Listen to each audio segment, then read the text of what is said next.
देखिएगा आज की जो हमारी क्लास रहेगी बीपीएससी 134 अंतरराष्ट्रीय संबंधों का परिचय। ठीक है, बीएजी सेकेंड ईयर में आपका ये सब्जेक्ट कोड रहेगा या बीएएम प्रोग्राम होगा तो आपके पास ये बुक होगी बीपीएससी 134। ठीक है, और इसके हम लोग खास तौर से मोस्ट इंपोर्टेंट क्वेश्चनों को देखने जा रहे हैं। और पहला क्वेश्चन देखिएगा हम लोग क्या करेंगे भाई मेरे, यथार्थवाद दृष्टिकोण का विशेषता क्या है। और यथार्थवाद जो है ना आपके एग्जाम में जरूर पूछेगा। यथार्थवाद का जो विचार है ना, यथार्थवाद की जो अवधारणा है ना, इसको मोरगंथु ने दिया था।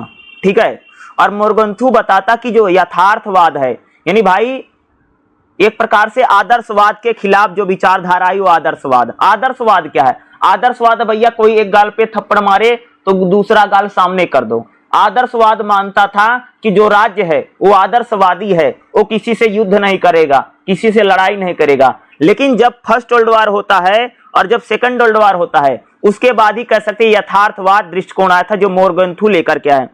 यथार्थवाद कहता कि जीवन, समाज और मनुष्य की परिस्थितियां को वास्तविक रूप में बिना किसी अलंकार कल्पना के प्रस्तुत करता है। यानी कह सकते हैं जो यथार्थवाद है वो एक प्रकार से यह बताता कि जैसे भैया राज्य, जैसे व्यक्ति का स्वभाव है वैसे राज्य का स्वभाव है। जैसे अगर आप देखो व्यक्ति में क्या, व्यक्ति में अहंकार है, व्यक्ति शक्ति को प्राप्त करना चाहता है, उसी प्रकार से जो राज्य है या अंतरराष्ट्रीय जो राजनीति है उसका भी स्वभाव कैसे अहंकारी है, या अंतरराष्ट्रीय जो राजनीति है वह भी शक्ति ही प्राप्त करना चाहती है। अगर हम अंतरराष्ट्रीय राजनीति की बात करें, यथार्थवाद क्या है?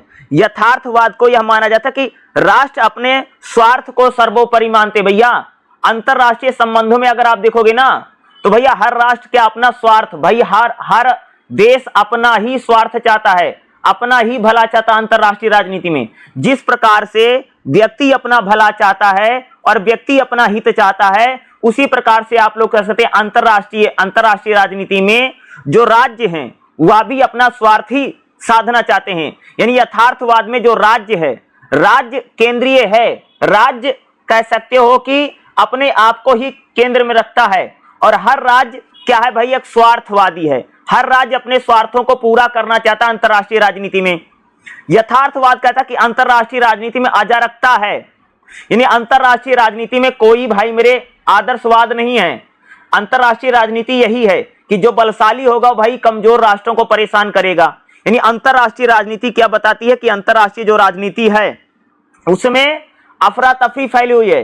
जो भाई शक्तिशाली देश हैं वो गरीब देशों को परेशान करते हैं, उसको नुकसान पहुंचाते हैं। यानी अंतरराष्ट्रीय राजनीति में क्या है, अराजकता फैली हुई है। ठीक है, यथार्थवाद कहता कि राष्ट्रीय हित और सत्ता ही सर्वोपरि है। यथार्थवाद बताता कि जो अंतरराष्ट्रीय राजनीति है उसमें हर देश अपने हितों को ही ऊपर रखना चाहता है। जैसे मान लो भाई अंतरराष्ट्रीय राजनीति में भारत है, पाकिस्तान है, तो भाई भारत भी अपने हितों को ऊपर रखना चाहता है और पाकिस्तान भी कह सकते हैं अंतरराष्ट्रीय राजनीति में अपने हितों को ऊपर रखना चाहता है। तो क्या है, अंतरराष्ट्रीय राजनीति में अगर आप देखोगे तो खास तौर से भाई यथार्थवाद में क्या है कि हर देश अपने हितों को ही ऊपर रखना चाहता है। और यथार्थवाद कहता है कि व्यक्ति का जैसा स्वभाव है वैसा ही स्वभाव राज्य का भी है। व्यक्ति अगर अहंकारी है, व्यक्ति अगर घमंडी है, व्यक्ति जो है वो अपने हित ही देखता भाई। जैसे ह्यूमन का जो नेचर है वही अंतरराष्ट्रीय राजनीति का नेचर है। ये कौन कहता है? ये यथार्थवाद की अवधारणा बताती है और बताता है कि अंतरराष्ट्रीय राजनीति में कोई भी नैतिकता नहीं है। ठीक है, और मोरगंथु ने भाई मेरे यथार्थवाद और रियलिज्म की विचारधारा को कह सकते उसने बताया कि भाई जो राज्य हैं वो क्या है, सिर्फ अपना हित चाहते हैं, अपना भला चाहते हैं। अंतरराष्ट्रीय राजनीति की यही सच्चाई है। ठीक है, देखिएगा हम लोग जैसे मैंने आपको बताया अंतरराष्ट्रीय राजनीति भाई जो यथार्थवाद है ना वो राज्य को सर्वोच्च शक्ति मानता है। हर राज्य, हर देश ना अपने राज्य को ही सबसे आगे रखता, सबसे ऊपर रखता अंतरराष्ट्रीय राजनीति में, ये यथार्थवाद कहता है। राज्य स्वार्थी होता भाई मेरे। यथार्थवाद का विचार बताता कि भाई हर राज्य ना अपना स्वार्थ चाहता है, चाहे भारत हो, चाहे पाकिस्तान हो, चाहे अमेरिका हो। भाई अंतरराष्ट्रीय राजनीति में हर कोई देश जो है भाई स्वार्थी है। जैसे व्यक्ति का स्वभाव स्वार्थी होता है वैसे राज्य का भी स्वभाव क्या है, स्वार्थी। अंतरराष्ट्रीय राजनीति भी स्वार्थी है। हर राज्य अपना ही हित चाहता, अपना ही भला चाहता है। और यथार्थवाद बताता कि अंतरराष्ट्रीय राजनीति में भैया अराजकता की स्थिति है। अंतरराष्ट्रीय व्यवस्था में कोई सुप्रीम व्यवस्था नहीं है, इसलिए राज्य अपनी सुरक्षा के लिए स्वयं, भाई हर देश ना अपनी सुरक्षा के लिए स्वयं जिम्मेदार हैं। ये अंतरराष्ट्रीय संबंधों में यथार्थवाद बताता है। भाई हर देश को अपनी सुरक्षा, अपनी सिक्योरिटी स्वयं करनी चाहिए, ये यथार्थवाद बताता है। यथार्थवाद का विचार बता कि हर राज्य को अपनी सुरक्षा स्वयं करनी चाहिए। अंतरराष्ट्रीय राजनीति में जो यथार्थवाद है वो शक्ति संतुलन की बात करता है। किसकी बात करता भाई मेरे? शक्ति संतुलन। यथार्थवाद कहता राज्य को शक्ति संतुलन बनाए रखने का प्रयास करना चाहिए। भाई अंतरराष्ट्रीय राजनीति में अगर कोई शक्तिशाली हो जाएगा और कोई राज्य कमजोर रहेगा तो भाई शक्तिशाली राज्य कमजोर राज्यों को परेशान करेगा। इसलिए अंतरराष्ट्रीय राजनीति में यथार्थवाद कहता है कि सभी राज्यों में, सभी राष्ट्रों में बराबर शक्तियां होनी चाहिए। ऐसा नहीं कुछ शक्तिशाली हो जाए, कुछ कमजोर हो जाए। इससे अंतरराष्ट्रीय राजनीति में जो संतुलन है, जो बैलेंस है, वो बिगड़ जाएगा। यथार्थवाद कहता है कि भाई अंतरराष्ट्रीय राजनीति में सहमति नहीं है, संघर्ष है। यथार्थवाद कहता है कि हर देश अंतरराष्ट्रीय राजनीति में संघर्ष कर रहे हैं। किसके लिए? सत्ता को प्राप्त करने के लिए। यानी अंतरराष्ट्रीय राजनीति जो यथार्थवाद बताता है कि हर राज्य अपनी सत्ता प्राप्त करना चाहता है, हर राज्य शक्तिशाली बनना चाहता है। क्या शक्ति की बात करता है? हर राज्य अपनी सैनिक शक्ति, अपनी आर्थिक शक्ति, अपनी राजनीतिक शक्ति को मजबूत करना चाहता है। अंतरराष्ट्रीय राजनीति में कोई भी देश हो, कोई भी कंट्री हो, भाई हर कोई अपने, कह सकते हो कि अपने लिए अपने शक्ति का सिद्धांत है। हर कोई देश, हर कोई राज्य क्या है भाई मेरे? शक्ति को प्राप्त करना चाहता, पावर को गेन करना चाहता है। ये यथार्थवादी विचारधारा है। और यथार्थवादी विचारधारा किसने दी थी भैया? मोरगंथु ने दिया था। आधुनिक यथार्थवाद का जन्म किसको माना जाता है? मोरगंथु को माना जाता है। और इसने यथार्थवाद की धारणा दी थी। ठीक है। और यथार्थवाद काफी इंपॉर्टेंट है, जो कि आपकी एग्जाम में भाई मेरे पूछा जा सकता है। अगर पूछा जाएगा जो मैं बता रहा हूं ना, एग्जाम में यही लिख करके आना। देखिएगा अगला जो हमारा क्वेश्चन करेगा भाई मेरे, यथार्थवाद की सीमाएं और आलोचनाएं बताओ। भाई यथार्थवाद की सीमा क्या है और आलोचना क्या है? ये थोड़ा इंपॉर्टेंट हो सकता है, जो पूछा जा सकता है। अगर मैं यथार्थवाद की सीमा और अगर मैं आलोचनाओं की बात करूं, जो यथार्थवाद है राज्य केंद्रित दृष्टिकोण है। यानी यथार्थवाद सिर्फ राज्य के बारे में, यानी स्टेट के बारे में ही बताता है। यथार्थवाद केवल राज्य को अंतरराष्ट्रीय राजनीति का कर्ता मानता है। यानी यथार्थवाद कहते हैं भैया ना कि जो अंतरराष्ट्रीय राजनीति है वो राज्यों के जरिए ही चल रही है, राज्य उसमें बहुत इंपॉर्टेंट है। यथार्थवाद कहता है कि अंतरराष्ट्रीय राजनीति में जो बहुराष्ट्रीय कंपनी यानी एमएनसी हैं, जो अंतरराष्ट्रीय संगठन जैसे यूनाइटेड नेशन, WHO, NGO, गैर राजकीय इकाइयां भी महत्वपूर्ण हैं। यानी यथार्थवाद कहता कि यथार्थवाद कहता है कि अंतरराष्ट्रीय राजनीति में जो राज्य हैं और जो अंतरराष्ट्रीय संगठन है, यही कह सकते यथार्थवाद में इनकी बड़ी भूमिका की बात करता है। ठीक है। यथार्थवाद कहता कि यथार्थवाद आधुनिक जटिल अंतरराष्ट्रीय ढांचे को समझ नहीं पाता है। यथार्थवाद के जरिए कह सकते हैं कि अंतरराष्ट्रीय राजनीति में जो जटिलताएं हैं हम उसको समझ नहीं पाते यथार्थवाद के जरिए। यथार्थवाद भैया सहयोग की संभावना को नकारता है। यथार्थवाद क्या कहता है कि भाई यथार्थवाद का मानना है कि भाई अंतरराष्ट्रीय राजनीति में कोई भी सहयोग नहीं हो सकता है ना? सहयोग व वैश्वीकरण की अवहेलना करता है। यथार्थवादियों का मानना कि अंतरराष्ट्रीय राजनीति में कोई भी सहयोग नहीं है और वैश्वीकरण नहीं हो सकता है। यथार्थवादी मानते हैं कि राष्ट्र केवल अपने स्वार्थ के लिए काम करता है। यथार्थवाद कहता है भैया कि हर देश सिर्फ अपने स्वार्थ के लिए काम करता है और कोई भी देश आपसी सहयोग नहीं करता है। ठीक है। यथार्थवादियों का मानना है कि वास्तविकता में कई राष्ट्र सहयोग करते कि जैसे पेरिस जलवायु समझौता, अंतरराष्ट्रीय व्यापार समझौता। भाई यथार्थवादी लोगों का मानना था कि भाई जो यथार्थवाद है उसमें सभी देश स्वार्थी हैं, लोभी हैं, लालची हैं, तो एक दूसरे की मदद नहीं करेंगे। लेकिन ऐसा नहीं है वास्तविक में। भाई देश एक दूसरे की क्या करते हैं? मदद करते हैं। अगर हम बात करें, यथार्थवाद कहता कि अंतरराष्ट्रीय राजनीति में नैतिकता और आदर्श बिल्कुल भी नहीं। यथार्थवाद क्या कहता है कि अंतरराष्ट्रीय राजनीति में नैतिकता और आदर्शों की ये अवहेलना करता है। यानी यथार्थवादी कहते हैं भैया अंतरराष्ट्रीय जो राजनीति उसमें नैतिकता यानी उसमें एक प्रकार से आदर्श नहीं है।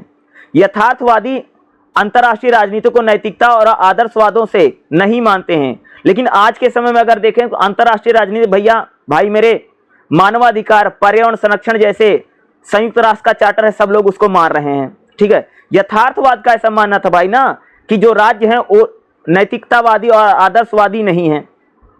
यथार्थवाद का मानना था कि जो अंतरराष्ट्रीय राजनीति है वो शक्तिशाली देशों का पक्ष लेती है। यथार्थवादियों का मानना था कि जो अंतरराष्ट्रीय राजनीति है वो शक्तिशाली देशों की पक्षपाती है। यह सिद्धांत अक्सर मजबूत सैन्य शक्ति वाले देशों की बात करता है, लेकिन यह कह सकते हैं कि गलत बात है। अंतरराष्ट्रीय राजनीति औपनिवेशिक, आक्रामक और विस्तारवादी नीतियों को समर्थन नहीं देती है। यथार्थवाद का मानना कि यथार्थवाद मानता भैया अंतरराष्ट्रीय राजनीति में युद्ध तो होगा ही होगा। यथार्थवादियों का यह मानना था कि जो अंतरराष्ट्रीय राजनीति है या जो अंतरराष्ट्रीय जो व्यवस्था है, ठीक है, तो यानी अंतरराष्ट्रीय जो व्यवस्था है उसमें युद्ध को ये लोग मानते हैं। यथार्थवाद मानता कि युद्ध और संघर्ष अंतरराष्ट्रीय राजनीति में हमेशा चलता रहेगा। भाई मेरे यथार्थवादियों ने कहा कि भाई जो अंतरराष्ट्रीय राजनीति है इसमें हमेशा लड़ाई झगड़ा युद्ध संघर्ष चलता ही रहेगा। लेकिन अगर हम लोग बात करें यथार्थवाद में, तो भैया यथार्थवाद में शांति का प्रयास भी किए जाते हैं, जैसे क्यूबा मिसाइल संकट और 1962 में जो टल गया था। यथार्थवाद का मानना कि संस्कृति, आर्थिक और सामाजिक सहयोग अंतरराष्ट्रीय राजनीति में नहीं है। यानी यथार्थवाद सिर्फ शक्ति और सुरक्षा की बात करता है, लेकिन ऐसा नहीं है। अंतरराष्ट्रीय राजनीति में अगर देखेंगे सांस्कृतिक आदान प्रदान, वैश्वीकरण, ये सारी चीजें भी हो रही है ना। यानी यथार्थवाद जो है वो प्रकार से जैसा मानता था वैसा नहीं। और यथार्थवादियों का मानना है कि भाई एक प्रकार से जो राज्य है वो सिर्फ स्वार्थी है, इसकी बात करता है। राज्य मदद नहीं करते, वो अपने स्वार्थ को देखते हैं। यथार्थवाद कहता है कि भाई अंतरराष्ट्रीय राजनीति में कोई भी नैतिकता और आदर्श नहीं है। यथार्थवाद कहता है कि संकट के समय की यानी यथार्थवाद कहता है कि संकट के समय जो राज्य हैं वो सिर्फ अपना स्वार्थ देखते हैं। यथार्थवाद का कहना कि अंतरराष्ट्रीय राजनीति में हमेशा संघर्ष और युद्ध ही चलते रहते हैं। ये बातें किसकी मानना? भाई यथार्थवाद का मानना है। यथार्थवाद कहता है भाई मेरे जैसे व्यक्ति का स्वभाव है वैसे राज्य का स्वभाव है। व्यक्ति लोभी है, व्यक्ति लालची है, ठीक है, व्यक्ति घमंडी है, एक व्यक्ति दूसरे पर अपना प्रभुत्व जमाना चाहता है। उसी प्रकार से राज्य का भी स्वभाव वैसा होगा जैसे व्यक्ति का स्वभाव है। यानी यथार्थवाद का सिंपल एक लाइन में कह सकते हैं, कहता है कि जो ह्यूमन नेचर है वही स्टेट का, यानी वही आईआर यानी अंतरराष्ट्रीय संबंधों में वैसा ही नेचर है। जैसे व्यक्ति ना एक दूसरे को नीचा दिखाने की कोशिश करते हैं ना, एक आदमी दूसरे आदमी को, उसी प्रकार से अंतरराष्ट्रीय राजनीति में भी एक देश दूसरे देश को नीचा दिखाने में लगे हुए हैं। यथार्थवाद कहता है जैसे व्यक्ति का स्वभाव, हर व्यक्ति भैया अपना उल्लू सीधा करना चाहता है, अपना काम निकालना चाहता है ना, यानी हर व्यक्ति स्वार्थी होता है ना। तो यथार्थवाद कहता है कि उसी प्रकार से भाई मेरे कि अंतरराष्ट्रीय राजनीति भी क्या है, एक प्रकार से क्या है, स्वार्थी है। एक इसका मानना है, यथार्थवाद का मानना है भाई मेरे, ठीक है। और मोस्ट इंपॉर्टेंट है मेरे हिसाब से भाई मेरे यथार्थवाद, जो कि आपके एग्जाम में क्वेश्चन जरूर पूछा जा सकता है, ठीक है। चलिए अगला क्वेश्चन देखते हैं। देखिएगा अगला जो हमारा चैप्टर है भाई मेरे, चैप्टर नंबर 3 का क्वेश्चन आपका क्या है, राष्ट्रीय शक्ति के तत्व बताओ। यानी नेशनल, राष्ट्रीय शक्ति क्या होती है, ठीक है, नेशनल पावर क्या होती है। तो राष्ट्रीय शक्ति की हम लोग यहाँ पर बात करेंगे। देखो राष्ट्रीय शक्ति कह सकते किसी देश का जो सामर्थ्य है, जिससे किसी राष्ट्र का विकास होता है, उसे राष्ट्रीय शक्ति कहते हैं। जिससे कोई भी देश अपने राष्ट्रीय हितों की रक्षा करता है या अन्य देशों पर प्रभाव डाल सकता है, उसे राष्ट्रीय शक्ति कहते हैं। जिस चीज के जरिए कोई देश दूसरे देशों पर प्रभाव डालता है या जिस देश की कोई उसी चीज की पहचान होती है, कोई भी देश अपने राष्ट्रीय हितों के जरिए अपनी राष्ट्रीय शक्ति को बढ़ाता है। कोई भी देश, किसी भी देश की राजनीतिक शक्ति, आर्थिक शक्ति, सैन्य शक्ति, सांस्कृतिक शक्ति को हम राष्ट्रीय शक्ति बोलते हैं, ठीक है। राष्ट्रीय शक्ति क्या है, ध्यान सुनिए। राष्ट्रीय शक्ति किसी भी देश की वह क्षमता होती है जिससे देश अपने उद्देश्यों को प्राप्त करने के लिए काम करता है। यानी कोई भी देश अपने उद्देश्यों को पूरा करने के लिए, प्राप्त करने के लिए अन्य राष्ट्रों पर जो प्रभाव डालने के लिए नियंत्रित करता है, वही राष्ट्रीय शक्ति है। राष्ट्रीय शक्ति क्या है भाई, किसी देश की कह सकते हैं जो भौगोलिक स्थिति है। भाई कोई देश कितना बड़ा है, किस देश की कितनी जनसंख्या है, कितनी पॉपुलेशन है, ये हमारी राष्ट्रीय शक्ति है। राष्ट्रीय शक्ति क्या है, राष्ट्रीय शक्ति में भौगोलिक चीजें आती हैं। यानी देश कितना बड़ा है, लंबाई चौड़ाई कितनी है, वहां पर पठार कितने, भूमि कितना है, जो राष्ट्रीय शक्ति में अगर आप देखोगे तो भौगोलिक स्थिति, जैसे किसी देश में समुद्र, पर्वत, जलवायु, ये राष्ट्रीय शक्ति है भाई। जहां देश जिस देश में भाई कह सकते हैं एक प्रकार से जलवायु और भौगोलिक स्थिति अच्छी होगी, देश को सच में फायदा होगा। जैसे भारत की इंडो बैलिस्टिक स्थिति सामरिक दृष्टि से महत्वपूर्ण है, तो भौगोलिक स्थिति किसी देश की राष्ट्रीय शक्ति है। जनसंख्या, भाई किसी देश की जनसंख्या बहुत अच्छी है, पढ़ी लिखी है और कामगार है, तो भाई उस देश की वो राष्ट्रीय शक्ति है, उस देश को आगे बढ़ाने में मदद करेगी ना। भाई किसी देश की जनसंख्या बहुत है लेकिन अनपढ़ है, चरित्रहीन है, बेरोजगार है, तो उस देश की जनसंख्या उसके लिए श्राप बन जाएगी। तो जनसंख्या राष्ट्रीय शक्ति के रूप में हो सकती है, लेकिन जनसंख्या पढ़ी लिखी हो, कामगार हो, नौकरी पेशा वाली हो, शिक्षित हो, स्वस्थ हो, ऐसी जनसंख्या होनी चाहिए ना। अगर राष्ट्रीय शक्ति की बात करें, राष्ट्रीय शक्ति में क्या होता है भैया, आर्थिक स्थिति। भाई कोई देश आर्थिक स्थिति में बहुत मजबूत है, कोई देश पैसे को लेकर के अगर अमीर है, तो यह उसकी क्या बताता है, राष्ट्रीय शक्ति बताता। भाई किसी देश की, जैसे आप देखोगे भाई अमेरिका के पास पैसा बहुत है, अमेरिका की आर्थिक स्थिति अच्छी है, तो अमेरिका भैया राष्ट्रीय शक्ति है ना, उसको कोई भी जरूरत पड़ेगी चीजों को खरीद सकता, कर सकता है। अमेरिका अपने पैसों के जरिए दूसरे देशों को पैसा देता है और दूसरे देशों से अपनी बात भी मनवा लेता है। तो राष्ट्रीय शक्ति यानी राष्ट्रीय शक्ति में जो है आर्थिक स्थिति बहुत इंपॉर्टेंट है भाई। अगला सैन्य शक्ति, भाई किसी देश की सेना कितनी बड़ी है, कितनी पावरफुल है, किसी देश की सेना कितनी मजबूत है, या किसी भी राष्ट्र की, किसी भी देश की राष्ट्रीय शक्ति की बात है। जिसे अगर आप देखो भारत की सेना भाई कितनी बड़ी, कितनी बहादुर है, कितनी कह सकते कई सारे युद्धों को जीत सका है, तो भारत की क्या बन गई, राष्ट्रीय शक्ति है। यानी सैन्य शक्ति जो होती है किसी भी देश की भाई मेरे राष्ट्रीय शक्ति होती है ना। जैसे अगर आप लोग देखोगे सैन्य शक्ति में, अगर आप देखो भाई किसी देश की सेना, जैसे जल सेना है, थल सेना है, वायु सेना है, ये जो सेना है, सेना कितनी शक्तिशाली है, सेना कितनी बहादुर है, यह हमारी राष्ट्रीय शक्ति को बताता। प्राकृतिक संसाधन, भाई किसी देश में झील, झरना, नदी, पहाड़, कोयला, पेट्रोल और प्राकृतिक संसाधन जितने ज्यादा होंगे, प्राकृतिक संसाधन जो होते हैं वो किसी देश की राष्ट्रीय शक्ति को बताते हैं भाई। भाई किसी देश में ज्यादा से ज्यादा अगर राष्ट्रीय संसाधन है, नेचुरल रिसोर्स हैं, तो प्राकृतिक संसाधन जो है किसी देश की भी क्या होते हैं, राष्ट्रीय शक्ति का कारण होते हैं। ये हमारी क्या है, राष्ट्रीय शक्ति है भाई मेरे। क्या है, प्राकृतिक संसाधन। भाई जिस देश में आप देखोगे गैस है, ईंधन है या प्राकृतिक संसाधन बहुत ज्यादा है, वो किसी देश की राष्ट्रीय शक्ति को बताएगा। अगला भैया राष्ट्रीय चरित्र, भाई किसी देश के लोगों का कैरेक्टर अच्छा है, लोग चरित्रवान है, पढ़े लिखे हैं, बलशाली हैं, स्वस्थ हैं, तो अगर हमारी जनसंख्या चरित्रवान है तो यह राष्ट्रीय शक्ति को बताता। भाई किसी देश के जो लोग हैं चरित्र वाले हैं, मर्यादा वाले हैं, कैरेक्टर वाले हैं, तो उस देश में हिंसा नहीं होगी, मारपीट नहीं होगी, या वहां पर महिलाओं के साथ बुरी बुरी घटनाएं नहीं घटेगी। तो भाई राष्ट्रीय चरित्र भी लोग, यानी किसी देश के लोगों का जो कैरेक्टर है, जो चरित्र है, वह भी राष्ट्रीय शक्ति को बताता है। राजनीतिक शक्ति, भाई किसी देश की राजनीति कितनी अच्छी है, वहां पर नेता कितने अच्छे हैं, देश के लिए काम करते हैं, तो राजनीतिक शक्ति भी राष्ट्रीय शक्ति में आती है। भाई किसी देश में जो पॉलिटिकल पावर है, जो नेतागण हैं, वो अच्छे फैसले लेते हैं, बढ़िया फैसले लेते हैं, तो राष्ट्रीय शक्ति भी राजनीतिक शक्ति भी हमारी राष्ट्रीय शक्ति को बताती है। कूटनीतिक क्षमता, भाई कोई देश दूसरे देशों से अपनी कितनी बातें मनवा लेता है, किसी देश की अंतरराष्ट्रीय राजनीति में कितनी चलती, इसको बोलते हैं भाई मेरे कूटनीति। कूटनीति भी हमारी राष्ट्रीय शक्ति का एक बहुत बड़ा कारण है। भाई कोई देश अपनी बातें मनवा लेता है, कोई देश, हर देश के साथ उसका बेहतर संबंध है, व्यापार, सारी चीजें हो रही हैं, यह कूटनीति है। तो राष्ट्रीय शक्ति, कूटनीति भी राष्ट्रीय शक्ति है।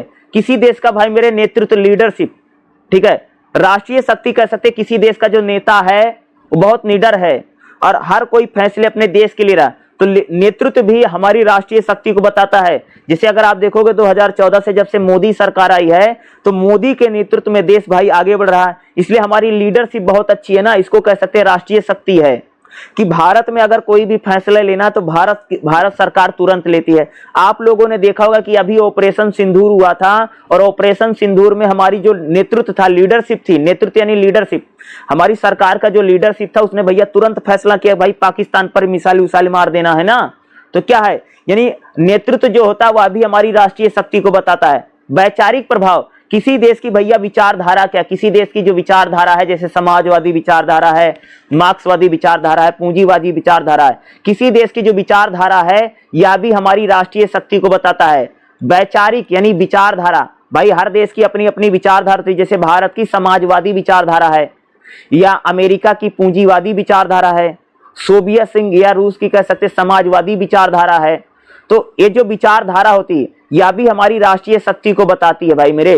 तो राष्ट्रीय शक्ति जो है बहुत इंपॉर्टेंट हो सकता है और ये आपके एग्जाम में 100% पूछा जा सकता है, जो मैं आपको बता रहा हूं। ठीक है, चलिए अगला क्वेश्चन करते हैं। ठीक है, ओके, नेक्स्ट क्वेश्चन बताता हूं। देखिएगा अगला जो हमारा क्वेश्चन करेगा भाई मेरे, अंतरराष्ट्रीय संबंधों में मार्क्सवादी सिद्धांत, यानी मार्क्सवाद की बात करेंगे। मार्क्सवाद बहुत इंपॉर्टेंट है भाई मेरे, और आपके एग्जाम में मार्क्सवाद आ सकता है। तो देखिएगा मार्क्सवाद क्या है।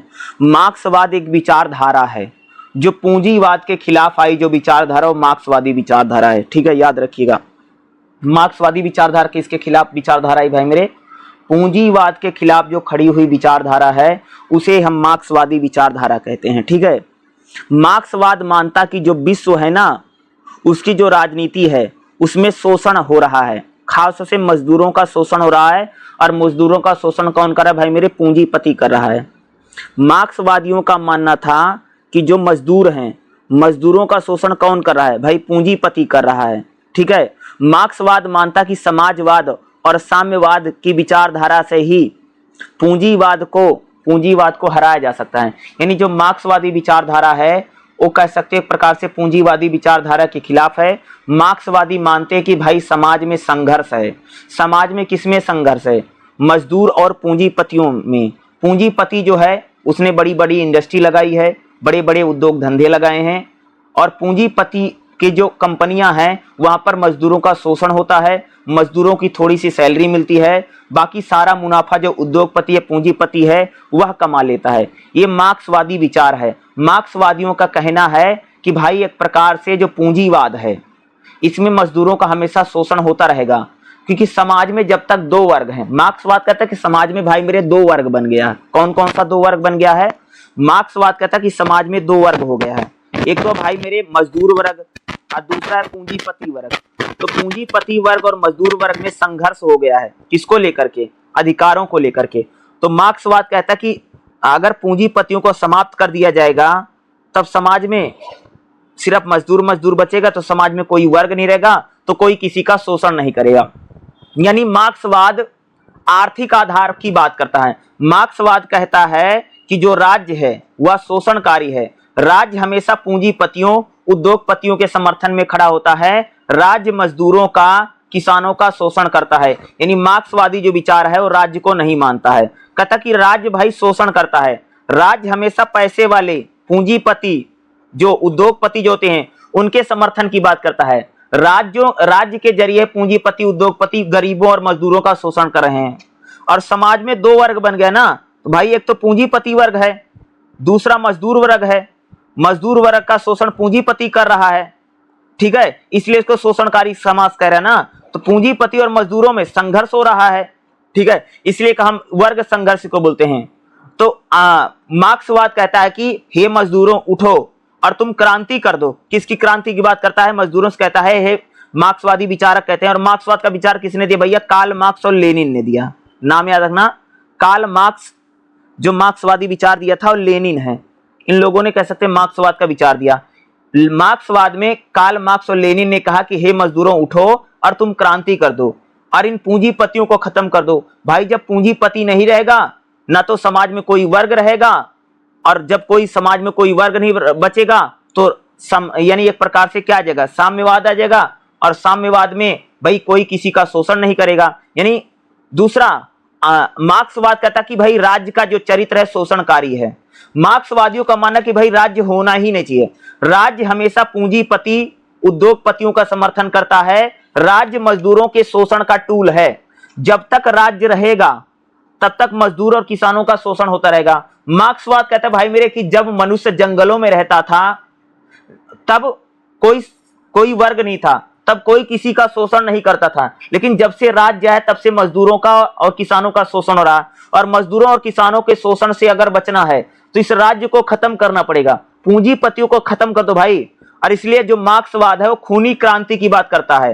क्या करता है? मार्क्सवाद कह सकते भाई मेरे खूनी क्रांति की बात करता है और कहता है हे मजदूरों उठो और तुम इन पूंजीपतियों का सफाया कर दो, इनको मार पीट के भैया इनके जान वान ले लो, खत्म कर दो, ये कहता है। ठीक है, यानी मार्क्सवाद जो है वो राज्य में विश्वास नहीं रखता था। मार्क्सवादियों ने कहा भाई राज्य तो शोषणकारी है, राज्य तो मजदूरों के खिलाफ खड़ा हुआ है, जो मजदूरों के शोषण में भागीदार बना हुआ, जब तक राज्य रहेगा तब तक मजदूरों का शोषण होता रहेगा, ये मानता है। और कहता कि जो राज्य है वो एक प्रकार से मजदूरों का, किसानों को हमेशा शोषण करेगा। और जो मार्क्सवाद है वो आर्थिक आधार की बात करता है। मार्क्सवाद कहता है भैया समाज में अगर आप देखोगे ना, सारा पैसा उद्योगपतियों के पास है, पूंजीपतियों के पास है, मजदूर के पास कुछ नहीं है। मजदूर तो भाई मेरे कंपनी में दिन रात काम करता है, लेकिन सारा मुनाफा पूंजीपति उद्योगपति कमाता है। इसलिए समाज में मजदूरों और पूंजीपतियों में दो वर्ग बन गया है और मजदूर और पूंजीपतियों में हमेशा संघर्ष है। और भाई मजदूर पूंजीपति क्या कर रहे हैं? मजदूरों का शोषण कर रहे हैं और इस शोषण को समाप्त करना है। अगर शोषण को समाप्त करना है तो भाई खूनी क्रांति करनी पड़ेगी, ये मार्क्सवादी विचारधारा कहती है। ठीक है, ये मार्क्सवाद कहता है कि भाई हमें खूनी क्रांति करनी पड़ेगी। और मार्क्सवाद कहते हैं कि पूरी विश्व में असमानता है। मार्क्सवाद कहता है कि पूरी व्यवस्था में समानता नहीं, असमानता है, गैर बराबरी है। मार्क्सवाद कहता है कि जो राज्य है हमेशा पूंजीपतियों के समर्थन में खड़ा है, राज्य कभी भी मजदूर और किसानों को समर्थन में नहीं खड़ा रहा। इसलिए भाई मेरे राज्य को ही खत्म कर दो, क्योंकि राज्य क्या कर रहा है? लोगों का शोषण कर रहा है। राज्य तो शोषणकारी है, राज्य तो शोषण करता है लोगों का। ठीक है, इसकी यहां पर बात कही जा रही है, समझ रहे हो? यानी राज्य पूंजीवाद का समर्थन करता है और मजदूरों के शोषण का कारण राज्य ही बना हुआ है। राज्य हमेशा धनी और गरीबों के बीच अंतर करता है। राज्य हमेशा धनी लोगों का मदद करता है और गरीबों के शोषण का कारण बना है। मार्क्सवाद भैया साम्राज्यवाद और उपनिवेशवाद को नहीं मानता है। मार्क्सवाद कहता है कि जब से साम्राज्यवाद है, जब से उपनिवेशवाद आया है, ये लोगों का शोषण कर रहा है, ये इसको नहीं मानता है। दूसरा, मार्क्सवाद राज्य की भूमिका को नहीं मानता है। मार्क्सवाद कहता है कि राज्य जो है पूंजीपतियों के समर्थन में काम करता है। जो राज्य है जनता की भलाई के लिए काम नहीं करता। राज्य मजदूरों और किसानों के समर्थन में काम नहीं करता है, राज्य पूंजीपतियों का समर्थन करता है। इसलिए मार्क्सवाद जो है राज्य को नहीं मानता और राज्य को खात्मे की बात करता है कि राज्य को भैया खत्म ही कर दो, राज्य तो शोषण कर रहा है। जो मार्क्सवाद है पूंजीवादी विचारधारा के विरोध में आया है। मार्क्सवादियों का मानना कि जो पूंजीवादी हैं वो सही नहीं है। उन्होंने पूरी दुनिया को पैसे के आधार पर बांट दिया है, जहां पर पैसा कुछ लोगों के पास ही चला गया। जो उद्योगपति पूंजीपति उसके पास सारा पैसा है, मजदूर दिन रात मेहनत करता है, उसको कुछ नहीं मिलता है। यानी पूंजीवाद के खिलाफ विचारधारा खड़ी हुई मार्क्सवाद। मार्क्सवाद का विचार किसने दिया था? भाई मेरे कार्ल मार्क्स ने दिया। किसने दिया? मार्क्सवाद का विचार किसने दिया था? भाई कार्ल मार्क्स ने दिया था, लेनिन ने दिया है। इन लोगों ने मार्क्सवाद का विचार दिया है। इमैनुअल ने भी कह सकते मार्क्सवाद का इजारा। मार्क्सवाद जो है IMF वर्ल्ड बैंक की नीतियों की बात करता है, अमेरिका की विदेश नीति का एक प्रकार से विरोध करता है, उपनिवेशवाद और नव उपनिवेशवाद के विरोध करता है भाई मेरे एक प्रकार से मार्क्सवाद यही कर रहा है भाई कि समाज में जो पूंजीपति है, जो उद्योगपति है, वो मजदूरों का शोषण कर रहा है। जब तक पूंजीपति उद्योगपति रहेगा तब तक मजदूरों का शोषण और किसानों का शोषण जारी रहेगा। इसलिए कह सकते हैं कि पूंजीपति को समाप्त कर दो। जब समाज में कोई वर्ग नहीं बचेगा तो कोई किसी का शोषण नहीं करेगा। यही साम्यवाद है। यानी जो मार्क्सवाद है वो साम्यवाद को लाना चाहता। भाई जब आदमी जंगलों में रहता था, आपको पता है कि भाई मेरे जब हम लोग जंगलों में रहते थे और व्यक्ति जंगल में रह करके शिकार करके ही अपना जीवन यापन करता था, तब समाज में कोई वर्ग नहीं था तो कोई किसी का शोषण नहीं करता है। यानी मार्क्सवाद कह सकते जब आदमी जंगल में रहता था ना, वही सबसे बढ़िया समाज है, वहां किसी का कोई शोषण नहीं करता था। लेकिन जब से राज्य आया है तो राज्य शोषणकारी हो गया है। राज्य यानी कह सकते पूंजीपतियों और उद्योगपतियों के समर्थन में खड़ा हो गया है। इसलिए कह सकते हैं कि यहां अगर मैं बात करूं तो जो मार्क्सवाद है वो एक प्रकार से शोषण का टूल बन गया है और मजदूरों के लिए और किसानों के लिए बिल्कुल भी राज्य सही नहीं है। इसलिए कह सकते हैं कि मार्क्सवादी विचारक कहते हैं कि हे मजदूरों उठो और तुम क्रांति कर दो और इन पूंजीपतियों को समाप्त कर दो। जब पूंजीपति नहीं रहेगा समाज में कोई वर्ग नहीं बचेगा। जब समाज में कोई वर्ग नहीं बचेगा तब साम्यवाद आ जाएगा। इसी की बात कौन करता भाई मेरे? मार्क्सवाद करता। तो मार्क्सवाद बहुत इंपॉर्टेंट टॉपिक है और मैं कह सकता हूँ आपको एग्जाम में मार्क्सवाद देखने को मिल सकता है। ठीक है, देखिएगा अगला जो हमारा क्वेश्चन है भाई मेरे क्या रहेगा? अंतरराष्ट्रीय राजनीति में उदारवादी सिद्धांत क्या है? उदारवाद बहुत इंपॉर्टेंट क्वेश्चन है और आपके एग्जाम में भाई मेरे पूछा जा सकता है। अंतरराष्ट्रीय राजनीति में उदारवाद का सिद्धांत क्या और उदारवाद आ सकता है? देखिएगा उदारवाद अंतरराष्ट्रीय संबंधों में एक प्रमुख सिद्धांत है। क्या कह सकते हैं भाई मेरे? जो उदारवाद है अंतरराष्ट्रीय संबंधों में एक महत्वपूर्ण सिद्धांत है और उदारवाद कहता है कि राष्ट्र केवल शक्ति और स्वार्थ के लिए काम नहीं करता। उदारवाद कहता है कि कोई भी देश जो है ना केवल अपनी शक्ति के लिए और स्वार्थ के लिए काम नहीं करता है। उदारवाद मानता कि अंतरराष्ट्रीय राजनीति में सहयोग है, नियम कानून है और अंतरराष्ट्रीय संस्थाएं हैं जो नियमों और कानूनों को मानती हैं। अंतरराष्ट्रीय जो राजनीति है उसमें सभी देश शांति को स्थापित करने के लिए हमेशा प्रयास करते हैं और सभी देश मिलजुल करके अंतरराष्ट्रीय राजनीति में आगे बढ़ने का प्रयास करते हैं। यानी अंतरराष्ट्रीय राजनीति में कोई भी देश स्वार्थी नहीं है और कोई भी देश, हर देश अपनी केवल शक्ति प्राप्त करना नहीं चाहते हैं, बल्कि सभी देश सहयोग नियमों को मानते हैं और अंतरराष्ट्रीय नियमों का पालन करते हैं। उदारवाद क्या है? उदारवाद अंतरराष्ट्रीय संबंधों का एक दृष्टिकोण है और उदारवाद मानता कि विश्व व्यवस्था यानी पूरे अंतरराष्ट्रीय राजनीति में सहयोग है, आपसी निर्भरता है, कानून और अंतरराष्ट्रीय संगठनों के जरिए पूरी दुनिया में अंतरराष्ट्रीय संबंधों में शांति स्थापित करने का प्रयास किया जाता है।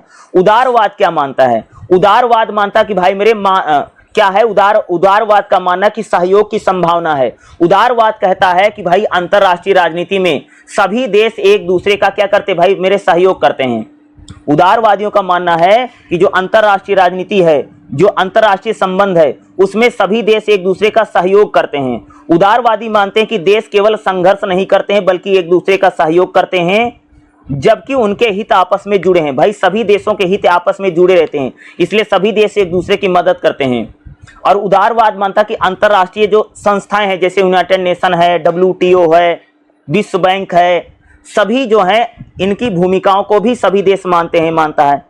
अंतरराष्ट्रीय संस्थाएं बहुत महत्वपूर्ण है, उदारवाद मानता है। उदारवाद कहता कि जैसे संयुक्त राष्ट्र है, विश्व व्यापार संगठन है, यूरोपीय संघ है, ये सभी संस्थाएं जो हैं अंतरराष्ट्रीय राजनीति में संवाद, कानून और सहयोग को स्थापित करने में मदद करें, उदारवाद मानता है। उदारवाद कहता है कि अंतरराष्ट्रीय जो कानून है, नैतिकता है, सभी उसका पालन करते हैं। उदारवाद कहता है भाई मेरे जो अंतरराष्ट्रीय कानून है, इंटरनेशनल जो कानून है, सभी देश अंतरराष्ट्रीय राजनीति में सभी देश उन कानूनों को मानते हैं और नैतिकता का पालन करते हैं। ठीक है। उदारवाद कहता है कि अंतरराष्ट्रीय राजनीति में जो है ना निर्भरता है, सभी देश भाई मेरे अंतरराष्ट्रीय राजनीति में एक दूसरे पर निर्भर है, डिपेंडेंट है। कह सकते उदारवाद कहता है कि अंतरराष्ट्रीय जो राजनीति है उसमें सभी देशों के बीच में व्यापार को लेकर के, निवेश को लेकर के, संबंधों को लेकर के संघर्ष नहीं है, बल्कि देश व्यापार से, युद्ध से व्यापार को नुकसान होता है, ऐसा मानता उदारवाद। उदारवाद लोकतंत्र की भूमिका को मानता, भाई लोकतंत्र को मानता है। उदारवाद कहता है कि लोकतंत्र के जरिए देशों में सहयोग स्थापित होता है, युद्ध नहीं। लोकतंत्र देशों में पारदर्शिता और जनमत के लेकर के देश विश्व में शांति का प्रयास करता है। उदारवाद क्या मानता है? उदारवाद कहते हैं कि जैसे मानव का स्वभाव भैया शांतिपूर्ण है, उसी प्रकार से अंतरराष्ट्रीय राजनीति का स्वभाव भी है। ठीक है। उदारवाद का सिद्धांत किसने दिया? इमैनुअल कांट ने दिया, ठीक है, या रॉबर्ट ने दिया। इमैनुअल कांट बहुत इंपॉर्टेंट उदारवाद का इसने सिद्धांत दिया है। ठीक है। यानी उदारवादी मानते हैं कि अंतरराष्ट्रीय राजनीति में अंतर्निर्भरता है, यानी अंतरराष्ट्रीय राजनीति में सभी देश एक दूसरे पर निर्भर हैं, सभी देश एक दूसरे की मदद करते हैं, उदारवाद मानता है। उदारवाद का मानना है कि जो गैर राज्य हैं वह भी अंतरराष्ट्रीय राजनीति में उनकी पूरी मदद हमें यहाँ पर दिखाई देती है। अंतरराष्ट्रीय राजनीति में जो संस्थान है जैसे WTO है, विश्व व्यापार संगठन है, अंतरराष्ट्रीय राजनीति में ये सभी एक दूसरे को क्या करते भाई मेरे? मदद करते हैं। अंतरराष्ट्रीय राजनीति में उदारवाद का मानना कि अंतरराष्ट्रीय राजनीति जो है सहयोग के जरिए, शांति के जरिए और लोकतंत्र के जरिए स्थापित हुई है। उदारवाद एक प्रकार से पूरी दुनिया में व्यापार को बढ़ाने में, सहयोग को स्थापित करने में, मानव स्वभाव में विश्वास रखता है और लोकतंत्र और शांति का स्थापना अंतरराष्ट्रीय राजनीति में उदारवाद चाहता है। यानी उदारवादियों का मानना कि भाई अंतरराष्ट्रीय राजनीति में सभी देश एक दूसरे के सहयोग करते हैं, देश लड़ते नहीं हैं, हमेशा युद्ध नहीं करते बल्कि सहयोग भी करते हैं। उदारवाद का मानना कि अंतरराष्ट्रीय जो कानून है सभी देश अंतर्राष्ट्रीय कानूनों का पालन करते हैं। सभी देश यूनाइटेड नेशन हो, विश्व व्यापार संगठन हो, विश्व बैंक हो, इनके नियमों कानूनों का पालन अंतर्राष्ट्रीय राजनीति में सभी देश करते हैं। ठीक है, यानी उदारवाद कहता है कि भाई मेरे उदारवादियों का मानना है कि जैसे संयुक्त राष्ट्र है, संयुक्त राष्ट्र ने विश्व शांति, मानव सहयोग और विवाद के समाधान के लिए बनाया गया है और संयुक्त राष्ट्र के नियमों को पूरी दुनिया मानती है, अंतर्राष्ट्रीय संबंधों में सब मानते हैं। यूरोपीय संघ, यूरोप के जितने देश हैं वो युद्ध की संभावना को लगभग समाप्त करते हैं, ये सभी मानते हैं। WTO, विश्व व्यापार जो संगठन है, पूरे देश में, पूरी दुनिया में व्यापार को बढ़ाने में काम करता है। उदारवादियों का मानना कि जो WTO यानी विश्व व्यापार संगठन है, पूरी दुनिया में व्यापार को और आर्थिक सहयोग को बढ़ावा देता है, यानी व्यापार में किसी प्रकार का विवाद ना हो, इसको कम करने की बात करता है। ठीक है, यानी उदारवादियों का मानना है कि अंतरराष्ट्रीय राजनीति जो है सहयोग समर्थन के जरिए चल रही है, जिसमें सभी देश कह सकते एक दूसरे का क्या करते भाई मेरे, सहयोग करते हैं, वह समर्थन करते हैं। तो उदारवाद बहुत इंपॉर्टेंट क्वेश्चन है जो कि आपके एग्जाम में भाई मेरे पूछा जा सकता है। अगर आएगा तो आपको यही लिख करके आना है जो मैं आपको बता रहा हूं। देखिएगा अगला जो हम लोग भाई क्वेश्चन लेंगे, मोस्ट इंपॉर्टेंट क्वेश्चन अगला देखते हैं क्या रहेगा। वैश्वीकरण के कौन कौन से आयाम हैं। सबसे पहले देखो वैश्वीकरण क्या है। वैश्वीकरण एक ऐसी प्रक्रिया है या वैश्वीकरण एक ऐसी चीज है जिसके जरिए पूरी दुनिया में देश हो, समाज हो, अर्थव्यवस्था हो, राजनीति हो, आपस में जो जुड़े रहते हैं। वैश्वीकरण को कैसे समझाऊं, जैसे अगर आप देखोगे, जैसे भाई एक देश दूसरे देश में जाकर के व्यापार करता है, इसको वैश्वीकरण बोलते हैं। जैसे अगर आप लोग देखोगे ना भाई, चीन का बहुत सारा सामान भारत में बिकने आता है, भारत का सामान अमेरिका में जाकर के बिकता है, तो हम इसी को भाई मेरे वैश्वीकरण बोलते हैं। यानी वैश्वीकरण में पूरी दुनिया जो है ना आपस में आदान प्रदान करती है चीजों का, चाहे संस्कृति हो, चाहे राजनीति हो, चाहे पर्यावरण हो, चाहे अर्थव्यवस्था हो, सभी का आदान प्रदान पूरी दुनिया में किया जाता है, वही वैश्वीकरण है। जैसे एक देश दूसरे देश में जाकर के अपने सामान को बेच रहा, प्रोडक्ट को बेच रहा है, उसको वैश्वीकरण, ये आर्थिक वैश्वीकरण है। इसको वैश्वीकरण के जरिए आप समझ सकते हैं। यानी वैश्वीकरण के जरिए कह सकते हैं कि कोई भी देश अपनी देश की सभ्यता संस्कृति का प्रचार दूसरे देशों में जाकर के करता है, समझो, ये वैश्वीकरण है। वैश्वीकरण कितने प्रकार का है, कई प्रकार का भैया वैश्वीकरण के। जैसे आर्थिक वैश्वीकरण क्या होता है, आर्थिक वैश्वीकरण समझते हो, जैसे पूरी दुनिया में व्यापार होता है ना भाई, कोई भी देश कहीं भी जाकर के व्यापार कर सकता है। पूरी दुनिया में अगर आप देखेंगे उत्पादन भाई हर देश में हो रहा है। जैसे बहुत सारी कंपनियां, आप लोगों ने देखा कि बहुत सारी विदेशी कंपनियां भारत में आकर के लगी हैं, क्या वैश्वीकरण है ना। अरे भाई वैश्वीकरण में तो रहा कि एक देश की कंपनी दूसरे देश में जाकर के लग रही है, एक देश का जो व्यापार है दूसरे देश में हो रहा है, ये आर्थिक वैश्वीकरण है। जैसे अगर आप देखोगे WTO, IMF, वर्ल्ड बैंक की जो भूमिका पूरी दुनिया में है, उसी प्रकार से भारत में बहुत सारी जैसे विदेशी कंपनियां हैं। जैसे भारत में अगर आप देख, जैसे अमेजोन है, फ्लिपकार्ट है, सैमसंग है, ये सारा कंपनियां भारत में आकर के काम कर रही है ना, चल रही है ना। ये क्या बताता है, ये वैश्वीकरण को बता रहा है कि भाई ये आर्थिक वैश्वीकरण है कि भाई कोई भी देश कहीं पर, कोई भी देश के लोग जाकर के कहीं पर भी व्यापार कर रहे हैं। अब जैसे चीन का बना बहुत सारा सामान भाई मेरे भारत में बिकने आता है, क्या है, ये आर्थिक वैश्वीकरण है। भारत का जो बना हुआ सामान है, जो प्रोडक्ट है, वो अमेरिका में जाकर के या यूरोप में जाकर के बिक रहा है, क्या ये आर्थिक वैश्वीकरण है। यानी पूरी दुनिया में कह सकते जो मार्केट है वो खोल दी गई, ओपन कर दी गई है। भाई कोई भी जाकर के अपना व्यापार कर सकता है, अपना उद्योग कर सकता है और इसको बढ़ावा दे सकता है, क्या है, इसी को हम लोग क्या कहते हैं भाई मेरे, आर्थिक वैश्वीकरण कहते हैं। अगला भाई मेरे राजनीतिक वैश्वीकरण क्या होता है। राजनीतिक वैश्वीकरण का मतलब आप देखो पूरी दुनिया में एक देश दूसरे देश को भाई मेरे सहयोग करता है, एक देश दूसरे देशों के साथ जो समझौते होते हैं, ये राजनीतिक वैश्वीकरण है। राजनीतिक वैश्वीकरण के बीच में आपने देखा कि बहुत सारे संगठन बने हुए ना, जैसे आप देखोगे संयुक्त राष्ट्र संघ बना हुआ है, राजनीतिक वैश्वीकरण है। जैसे G20, ब्रिक्स, WTO, ये क्या है, राजनीतिक वैश्वीकरण है ना। अगर आप देखोगे पूरी दुनिया की जो राजनीति है उसमें एक देश दूसरे देश की मदद करता, सपोर्ट करता है ना। राजनीतिक निर्णय अब केवल कोई एक देश नहीं लेता है, बल्कि कोई भी जो राजनीतिक निर्णय होते हैं अंतर्राष्ट्रीय प्रभाव को प्रभावित करते हैं। इसलिए कोई भी जो डिसीजन लिया जाता है, कोई भी जो फैसला लिया जाता है, वो अंतर्राष्ट्रीय राजनीति को देख करके किया जाता है। ये भाई मेरे राजनीतिक वैश्वीकरण है। राजनीतिक वैश्वीकरण कहता है कि हर देश जो है ना वो राजनीतिक सहयोग, समझौते और वैश्विक संस्थाओं के जरिए चल रहे हैं, ये राजनीतिक वैश्वीकरण है। अगला होता भाई मेरे सांस्कृतिक वैश्वीकरण। क्या होता है सांस्कृतिक वैश्वीकरण? आप लोगों ने देखा भाई बहुत सारा खान पान हमारा बदल गया ना। देखो ना भाई चीन का जो बना हुआ खान पान हमारे देश में बिक रहा है ना। जैसे हमारे देखो हमारे यहाँ पर जैसे फास्ट फूड लोग कर रहे हैं, जैसे चाउमीन है, बर्गर है, पिज्जा है, भाई आज हमारे देश के लोग खा रहे हैं ना। हमारे यहाँ का तो खान पान नहीं था। ये क्या है? सांस्कृतिक वैश्वीकरण है। देखो हमारे यहाँ पर भाई बहुत सारे लोग दूसरा कपड़ा पहने ना, वेस्टर्न कल्चर का कपड़ा पहने ना, जैसे लड़के लड़कियां किस प्रकार के आज कपड़े पहने, तो ये क्या है? सांस्कृतिक वैश्वीकरण है। ठीक है भाई, अमेरिका का जो सभ्यता संस्कृति है भारत के लोग भी अपना रहे हैं। अमेरिका में जो त्योहार मनाए जाते हैं, जो फेस्टिवल मनाए जाते हैं, भारत में भी लोग मना रहे हैं। भारत में जो त्योहार मनाए जाते हैं वो अमेरिका में मना रहे हैं। तो क्या है? ये सांस्कृतिक वैश्वीकरण है। क्या है? जैसे अगर आप देखो सांस्कृतिक वैश्वीकरण में क्या हो रहा है, जैसे कोका कोला आज देखो हमारे देश के लोग भैया हॉलीवुड की फिल्में भी देख रहे हैं, और जो बॉलीवुड की फिल्में हैं वो दूसरे देश के लोग भी देख रहे हैं। तो क्या है? ये सांस्कृतिक वैश्वीकरण है। भाई हमारी सभ्यता संस्कृति खान पान जो है उसको दूसरे लोग अपना रहे हैं, और हम दूसरे देशों की सभ्यता संस्कृति और खान पान को अपना रहे हैं ना। भाई आज हमारे देश में देखो कितना सारा फास्ट फूड बिक रहा है, चाउमीन है, पिज्जा है, बर्गर है। ठीक है, ये पिज्जा उजा क्या है? ये सांस्कृतिक वैश्वीकरण को बता। पिज्जा तो भाई हमारे यहाँ का खाना नहीं है, हमारे यहाँ तो पिज्जा भी बिक रहा है। तो ये सांस्कृतिक वैश्वीकरण को बता रहा है भाई मेरे। यानी पूरी दुनिया में आप देखोगे भाषा का, खान पान का, फैशन का, फिल्मों का प्रभाव एक देश का दूसरे देश पर पड़ रहा है। एक देश की फिल्में, एक देश का खान पान, एक देश की भाषा पूरी दुनिया में फैल रही है। क्या है? ये सांस्कृतिक वैश्वीकरण है भाई मेरे।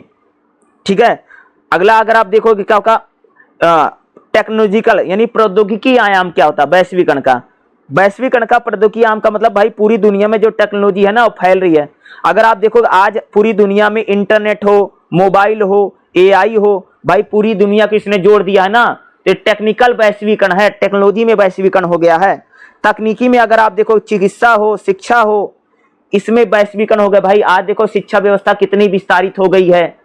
ठीक है, आज अगर आप देखो जो चिकित्सा डॉक्टरी लाइन जो है उसमें देखो बहुत सारा डॉक्टर जो हैं विदेशों से भी आ रहे हैं, हमारे यहाँ के भी डॉक्टर जा रहे हैं। तो क्या है? यानी तकनीकी वैश्वीकरण है, यानी आज मेडिकल सेक्टर में भी तकनीक आ गई है।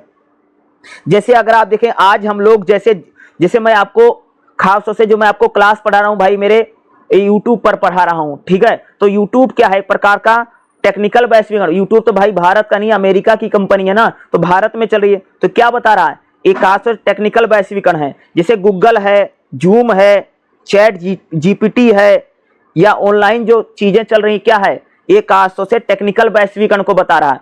पर्यावरण वैश्वीकरण है भाई, पर्यावरण को लेकर के जैसे जलवायु परिवर्तन है, जैव विविधता संकट है, पेरिस समझौता जो हुए हैं, ये पर्यावरणीय आयाम है वैश्वीकरण का। अगर आप देखेंगे तो भाई पूरी दुनिया में पर्यावरण को लेकर के एक देश दूसरे देश में जो सहयोग है, जो संधि हो रही है, उसको पर्यावरणीय वैश्वीकरण कहा जाता है। यानी आज पूरी दुनिया कह सकते हैं भाई मेरे पर्यावरण के मुद्दों को लेकर के अंतर्राष्ट्रीय राजनीति में एकजुट हो रही ना। भाई पर्यावरण को बचाना है और पर्यावरण को सेफ रखना है, इसको लेकर के पूरी दुनिया में एक प्रकार से जागरूकता आई है ना। ये किस चीज को बता रहा है? एक खास तौर से कह सकते हैं पर्यावरणीय वैश्वीकरण को बता रहा है। यानी पूरी दुनिया में कह सकते हैं भाई मेरे पर्यावरणीय वैश्वीकरण हो चुका है। तो वैश्वीकरण का जो क्वेश्चन आपके लिए बहुत इंपॉर्टेंट है, क्वेश्चन आ सकता है। ठीक है, और इसको आपको करके ही आना है। ठीक है, ओके। और चलिए अगला क्वेश्चन बताते। नेक्स्ट हमारा जो क्वेश्चन करेगा भाई मेरे, राष्ट्रीय हित के क्या क्या उद्देश्य होते हैं? जैसे मैंने आपको अभी राष्ट्रीय हित पढ़ाया था ना, तो राष्ट्रीय हित का उद्देश्य क्या है? भाई राष्ट्र की सुरक्षा करना। राष्ट्रीय हित वही है जो किसी देश की क्या करते भाई मेरे, सुरक्षा करते हैं। यानी अंतरराष्ट्रीय संबंधों में जो राष्ट्रीय हित हैं, किसी भी देश की एक प्रकार से कह सकते हो उसकी कह सकते एक प्रकार से उसकी सीमाओं की सुरक्षा करते हैं, उसके आर्थिक अधिकारों की सुरक्षा करते हैं। अंतरराष्ट्रीय संबंधों में कह सकते हैं कि एक प्रकार से उसके पर्यावरणीय हितों की क्या करते हैं, राष्ट्रीय हित सुरक्षा करते हैं। राष्ट्रीय हित क्या करते हैं? एक प्रकार से आर्थिक समृद्धि को प्राप्त करना। भाई किसी देश का जो राष्ट्रीय हित होते हैं, देखो किसी भी देश का जो नेशनल इंटरेस्ट राष्ट्रीय हित है, यही चाहता कि वो देश ना उस देश की ना आर्थिक आधार पर भाई मेरे खूब तरक्की हो। जैसे अगर मैं इंडिया की बात करूं, अगर आप लोग भारत को देखोगे तो भाई भारत का भी तो राष्ट्रीय हित यही है कि भारत आर्थिक समृद्धि को प्राप्त करे ना। कि भारत ज्यादा से ज्यादा आर्थिक शक्ति बने, हमारे यहाँ पर भाई सबको नौकरी मिले, रोजगार मिले, हमारे देश में बेरोजगारी खत्म हो, भारत की अर्थव्यवस्था आगे बढ़े। तो यानी राष्ट्रीय हित का उद्देश्य क्या होता है? आर्थिक समृद्धि करना। कोई भी राष्ट्र किसी भी देश में अगर आप राष्ट्रीय हितों को देखेंगे, हर राष्ट्रीय हित का यही उद्देश्य है कि देश को आर्थिक आधार पर यानी पैसे के आधार पर यानी देश की जो अर्थव्यवस्था विकसित करे। दूसरा, राष्ट्रीय हितों का उद्देश्य जैसे हम लोगों ने बात की भाई राष्ट्रीय सुरक्षा। हर राष्ट्रीय हित का उद्देश्य ये रहता है कि भाई देश की सुरक्षा और देश की अखंडता बनी रहे। देश पर भाई राष्ट्रीय हित यही चाहता कि देश पर किसी प्रकार का खतरा ना हो, कोई दुश्मन का खतरा ना हो या किसी अन्य प्रकार के जो खतरे हैं वो ना हो। राष्ट्रीय हित क्या करते हैं? राजनीतिक संप्रभुता को बनाए रखते हैं। राष्ट्रीय हित ना किसी भी देश को ये बताते हैं कि भाई वो देश आंतरिक और बाह्य रूप से आजाद है। कोई भी देश, कोई जैसे भारत है, भारत एक संप्रभु देश है। संप्रभु का मतलब आप लोग समझते हो कि भारत कोई भी राजनीतिक फैसले ले सकता है, उस पर किसी दूसरे देश का दबाव नहीं है। इसको बोलते भाई राजनीतिक संप्रभुता। भारत की जो सरकार है या भारत जो राज्य है वो किसी भी फैसले को ले सकता है, उस पर किसी दूसरे देश का या बाहरी शक्ति या आंतरिक शक्ति का किसी प्रकार से दबाव नहीं है। और राष्ट्रीय उद्देश्य का यानी राष्ट्रीय हितों का यही उद्देश्य होता है, किसी भी देश की राजनीतिक संप्रभुता को बनाए रखना। राष्ट्रीय उद्देश्य क्या करते हैं? किसी भी देश की जो संप्रभुता है यानी वो डिसीजन मेकिंग जो है और जो स्वतंत्रता है, हर राष्ट्रीय हित यही चाहता कि देश की स्वतंत्रता समानता जो बनी रहे। राष्ट्रीय हित क्या चाहते हैं? राष्ट्रीय हित का भैया उद्देश्य होता है वैश्विक प्रभाव। हर देश का दुनिया में वैश्विक प्रभाव बना रहे और देश की प्रतिष्ठा बढ़े। राष्ट्रीय हित यही चाहता कि भाई उस देश की अंतरराष्ट्रीय राजनीति में प्रतिष्ठा बढ़े, उसका प्रभाव बढ़े। हर राष्ट्रीय हित हो, किसी भी देश का जो नेशनल इंटरेस्ट होता है, जो राष्ट्रीय हित होता है ना, यही चाहता है उस देश की प्रतिष्ठा, उस देश का मान सम्मान अंतरराष्ट्रीय राजनीति में चमके और अंतरराष्ट्रीय राजनीति में कह सकते कि और तरीके से उसका देखने को मिलता है। ये भी हर राष्ट्रीय हित का उद्देश्य होता है। राष्ट्रीय हित अगला क्या चाहते हैं? सांस्कृतिक मूल्यों की रक्षा करना। भाई राष्ट्रीय हितों का उद्देश्य यह भी होता कि देश की संस्कृति क्या, संस्कृति जैसे खान पान, पहनावा, रीति रिवाज, पूजा पद्धति, यही तो भाई मेरे संस्कृति होती है। तो राष्ट्रीय हितों का उद्देश्य होता है भाई भारत यानी जो सांस्कृतिक मूल्य है यानी जो हमारा पहनावा है, जो हमारा खान पान है, जो हमारी संस्कृति है, जो हमारा कल्चर है, उसकी रक्षा करना। जैसे भारत का राष्ट्रीय हित क्या है कि भारत की जो संस्कृति यानी हमारे यहाँ पर भैया संस्कृति, जैसे हमारे यहाँ का खान पान है, हमारे यहाँ का पहनावा है, हमारे यहाँ का रीति रिवाज है, हमारे यहाँ की पूजा पद्धति है। राष्ट्रीय हितों का उद्देश्य ये होता है कि भाई देश की सांस्कृतिक मूल्यों की रक्षा करना, देश की जो संस्कृति है, सभ्यता है, वो बनी रहे और देश की सभ्यता और संस्कृति का लगातार विकास हो। ये राष्ट्रीय उद्देश्यों का क्या होता है यानी राष्ट्रीय हित का भाई एक प्रकार से उद्देश्य होता है। तो राष्ट्रीय हित से रिलेटेड जब क्वेश्चन पूछेगा ना, तो आप जो अभी मैंने राष्ट्रीय हित वाला एक क्वेश्चन पढ़ाया था ना, उसमें आप लोग इसको क्या कर सकते हैं, ऐड करके इसको आप बता सकते हैं। भाई राष्ट्रीय हितों का क्या होता है, यही उद्देश्य होता है कि भाई देश की यानी राष्ट्रीय हितों का उद्देश्य क्या है, देश की सुरक्षा करना। और राष्ट्रीय हितों का उद्देश्य होता है आर्थिक समृद्धि को बढ़ाना, किसी भी देश में अर्थव्यवस्था बढ़े, उत्पादन बढ़े, ठीक है, उस देश की जीडीपी बढ़े। राष्ट्रीय हितों का उद्देश्य होता है राजनीतिक संप्रभुता को बनाए रखना। राष्ट्रीय हित यही चाहता है कि किसी भी देश की जो संप्रभुता है वो बनी रहे। राष्ट्रीय हितों का क्या होता है भाई, राष्ट्रीय हित यही चाहते हैं कि देश का प्रतिष्ठा बढ़े, देश का मान सम्मान बढ़े। हर राष्ट्रीय हितों का यही उद्देश्य होता है। और राष्ट्रीय हितों का अगला उद्देश्य क्या होता है कि भाई देश की संस्कृति सभ्यता को बनाए रखना। यह भी क्या होता है, राष्ट्रीय हितों का उद्देश्य ही होता है। ठीक है, चलिए अगला चैप्टर देखते हैं, सॉरी अगला क्वेश्चन करते हैं जो इसका नेक्स्ट क्वेश्चन है। ठीक है, देखिएगा अगला जो हम क्वेश्चन लेके क्या रहे हैं भाई, अंतरराष्ट्रीय संबंधों में उदारवाद का सिद्धांत यानी उदारवाद को देखना है। देखो उदारवाद की बात करते हैं। ठीक है, उदारवाद एक ऐसा दृष्टिकोण है जो मानता है कि राज्य के बीच सहयोग या भूमिका, ये सारी चीजें हम लोगों को यहाँ पर देखने को बात करता है। ठीक है, शायद मैं भाई उदारवाद में बता चुका हूं। ठीक है, उदारवाद मैंने बता दिया। अच्छा ठीक है, चलिए अगला क्वेश्चन बताते हैं। गलती से मुझे लगा उदारवाद मैंने बताया नहीं। ठीक है, अगला बताता हूं। अगला क्वेश्चन देखिएगा भाई, मेरे जो नेक्स्ट क्वेश्चन बड़ा इंपॉर्टेंट क्वेश्चन है भाई, प्रथम विश्व युद्ध के क्या कारण है, यानी फर्स्ट वर्ल्ड वॉर जो हो गया उसका रीजन बताने, यानी प्रथम विश्व युद्ध के कारण। तो भाई जो प्रथम विश्व युद्ध है वो 1914 से लेकर के 1918 तक लड़ा गया है। जो फर्स्ट वर्ल्ड वॉर है, प्रथम विश्व युद्ध का भैया पहला कारण है राष्ट्रवाद। सभी देश जो भैया राष्ट्रवाद जैसे यानी सब में नेशनलिज्म आ गया। और देखोगे यूरोप में ना हर देश दूसरे देश पर कब्जा करने का प्रयास कर रहा था, यानी उग्र राष्ट्रवाद कह सकते हो कि फर्स्ट वर्ल्ड वॉर का एक बहुत बड़ा कारण है, क्योंकि हर देश अपनी सैन्य क्षमता को, अपनी हर एक क्षमता को बढ़ा रहा था। दूसरा, फर्स्ट वर्ल्ड वॉर में ये भी बहुत बड़ा कारण था कि यूरोप के जो देश है ना, एक दूसरे का अगर आप देखोगे ना, ये उपनिवेश भी छीनने लग गए थे। ये भी हो रहा था, जैसे ब्रिटेन ने अपना उपनिवेश बना रखा है, उसको दूसरे देश छीनने लग गए थे। तो प्रथम विश्व युद्ध का जो सबसे बड़ा कारण है वो भाई मेरे क्या है, राष्ट्रवाद। ठीक है, यूरोपीय देशों में अत्यधिक राष्ट्रवादी भावना का विकास हो गया।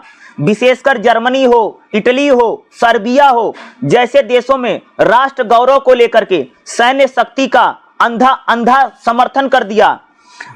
सर्बिया, ऑस्ट्रेलिया के शासकों ने मुक्ति चाहते थे, जिससे टकराव की स्थिति बनी और कह सकते कि उग्र राष्ट्रवाद किन देशों में रहा, जर्मनी, इटली, सर्बिया देशों में उग्र राष्ट्रवाद है। और उग्र राष्ट्रवाद कह सकते कि राष्ट्रवाद जो है यह प्रथम विश्व युद्ध का कारण बना। अगला, सैन्यवाद। भाई हर देश कह सकते कि अपनी सैन्य क्षमता को बढ़ा रहे थे। यह भी कह सकते कि भाई मेरे प्रथम विश्व युद्ध का बहुत बड़ा रीजन है कि क्या है, सैन्यवाद, सैनिक क्षमता को बढ़ा देना या हथियारों की दौड़ में शामिल हो जाना।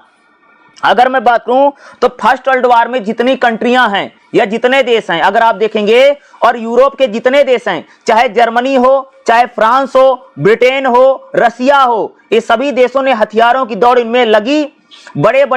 बड़ी बड़ी सेनाएं, युद्धपोत को बनाए जा रहे थे। जर्मनी और ब्रिटेन के बीच में नौसेना को लेकर के होड़ हमको देखने को मिलती है। तो भाई ये जो सेना को लेकर के एक प्रकार से हमारी सेना बड़ी होगी, हमारी सेना बलशाली होगी, तो प्रथम विश्व युद्ध का यह भी बहुत बड़ा कारण है। सभी देश इसलिए भाई मेरे युद्ध में कूद पड़े क्योंकि भाई मेरे सबने प्लानिंग कर रखी थी युद्ध को कैसे लड़ना है। और कह सकते कि भाई मेरे जो सैन्यवाद है ये क्या है, फर्स्ट वर्ल्ड वॉर का एक बहुत बड़ा रीजन के रूप में उभर करके हमारे सामने आता है कि भाई सैन्यवाद, यानी एक प्रकार से आप लोग कह सकते हो कि सैनिक क्षमता का ये जो देश लगातार अपना विस्तार कर रहे थे। संगठन प्रणाली, अगर आप देखेंगे दो प्रमुख सैन्य संगठन बने, जैसे त्रिय संगठन, जैसे जर्मनी, ऑस्ट्रिया, हंगरी और इटली ने अपना भैया सैन्य संगठन बना लिया। फ्रांस, रूस और ब्रिटेन ने अपना सैन्य संगठन बना लिया। ये संगठन ऐसे थे जो युद्ध में बदला लेने के लिए उतर गए। तो संगठन प्रणाली, यानी कह सकते हैं प्रथम विश्व युद्ध में कई सारे देश ऐसे रहे जिन्होंने गुप्त संगठन बना रखे थे। एक देश पर हमला किया, उसको बचाने के चक्कर में भैया और भी देश आ गए। तो प्रथम विश्व युद्ध का एक बहुत बड़ा कारण क्या है, संगठन प्रणाली और संगठन प्रणाली का प्रभाव। जैसे संगठन किसने बना रखा था, फ्रांस, रूस और ब्रिटेन ने अपना संगठन बनाया, जर्मनी, ऑस्ट्रिया, हंगरी और इटली ने अपना संगठन बना लिया। तो संगठन प्रणाली भी क्या है कि फर्स्ट वर्ल्ड वॉर का एक बड़ा रीजन है। उपनिवेशवाद और साम्राज्यवाद, भाई साम्राज्यवाद और उपनिवेशवाद क्या है, यूरोप के कई सारे देश एशिया और अफ्रीका में उपनिवेश के लिए प्रतिस्पर्धा कर रहे थे। जर्मनी को ब्रिटेन और फ्रांस जितना औपनिवेशिक लाभ नहीं मिला, जिससे वह असंतुष्ट था। यानी आप देखो यूरोप के बहुत सारे देश भाई ना उपनिवेश बना रहे थे और एक दूसरे के उपनिवेश कह सकते यूरोप के देशों ने हड़पना शुरू कर दिया। जिसे मान लो कि भाई ब्रिटेन ने जो उपनिवेश बना रखा है उसको जर्मनी, फ्रांस हड़पने लग गए। इसलिए भी कह सकते कि फर्स्ट वर्ल्ड वॉर या प्रथम विश्व युद्ध की शुरुआत होती है। साम्राज्यवादी शक्तियों का विस्तार प्रथम विश्व युद्ध का एक बहुत बड़ा कारण बना। फर्स्ट वर्ल्ड वॉर जो हुआ उसमें कह सकते जिस प्रकार से साम्राज्यवादी शक्तियां आगे बढ़ी, उन साम्राज्यवादी शक्तियों का भी एक बहुत बड़ा रीजन है, बहुत बड़ा कारण है कि प्रथम विश्व युद्ध हुआ। अगला भाई बाल्कन संकट, यानी बाल्कन क्षेत्र यूरोप का एक बारूद का ढेर कहा जाता है। यहां पर ऑस्ट्रिया, हंगरी और सर्बिया के बीच तनाव हो गया। रूस सर्बिया का समर्थक था जबकि जर्मनी ऑस्ट्रिया का समर्थक था। तो भाई बाल्कन जो संकट है इसको लेकर के ऑस्ट्रिया और हंगरी में तनाव हो गया और इसको लेकर के रूस सर्बिया के समर्थन में आ गया और जर्मनी ऑस्ट्रिया के समर्थन में आ गया। तो यह भी कह सकते हैं फर्स्ट वर्ल्ड वॉर का बहुत बड़ा कारण है कि जिस प्रकार से ऑस्ट्रिया और सर्बिया के बीच में तनाव हुआ, सर्बिया को लेकर के रूस ने समर्थन कर दिया और जर्मनी ने ऑस्ट्रेलिया का समर्थन कर दिया, ऑस्ट्रिया का समर्थन कर दिया। यह भी प्रथम विश्व युद्ध का बहुत बड़ा कारण है। और प्रथम विश्व युद्ध का कह सकते तुरंत कारण क्या, तत्कालिक कारण क्या है, ठीक है, कह सकते 28 जून 1914 को ऑस्ट्रिया के युवराज कि सर्बिया में हत्या हो जाती है, एक युवक कर देता है। इसके बाद ऑस्ट्रिया ने सर्बिया पर आक्रमण कर दिया। भैया ऑस्ट्रिया का जो युवराज था, ऑस्ट्रिया के युवराज की सर्बिया में हत्या हो जाती है। इस वजह से ऑस्ट्रिया ने सर्बिया पर हमला कर दिया और ये फर्स्ट वर्ल्ड वॉर कह सकते हैं यहीं पर स्टार्ट हो जाता है। अगर बताऊं 28 जून 1914 को जो ऑस्ट्रिया के युवराज थे, ठीक है, वो भाई मेरे सर्बिया गए थे घूमने फिरने के लिए अपने परिवार के साथ, और एक कुछ संगठनों ने क्या कर दिया कि ऑस्ट्रिया के युवराज की हत्या कर दी। और ऑस्ट्रिया की जो युवराज की हत्या हो गई तो ऑस्ट्रिया ने सर्बिया को धमकी दे दिया कि भाई इसका हम बदला लेंगे। और इसके लिए कह सकते भाई ऑस्ट्रिया ने सर्बिया पर हमला कर दिया और यहीं से कह सकते कि फर्स्ट वर्ल्ड वॉर की शुरुआत हो गई।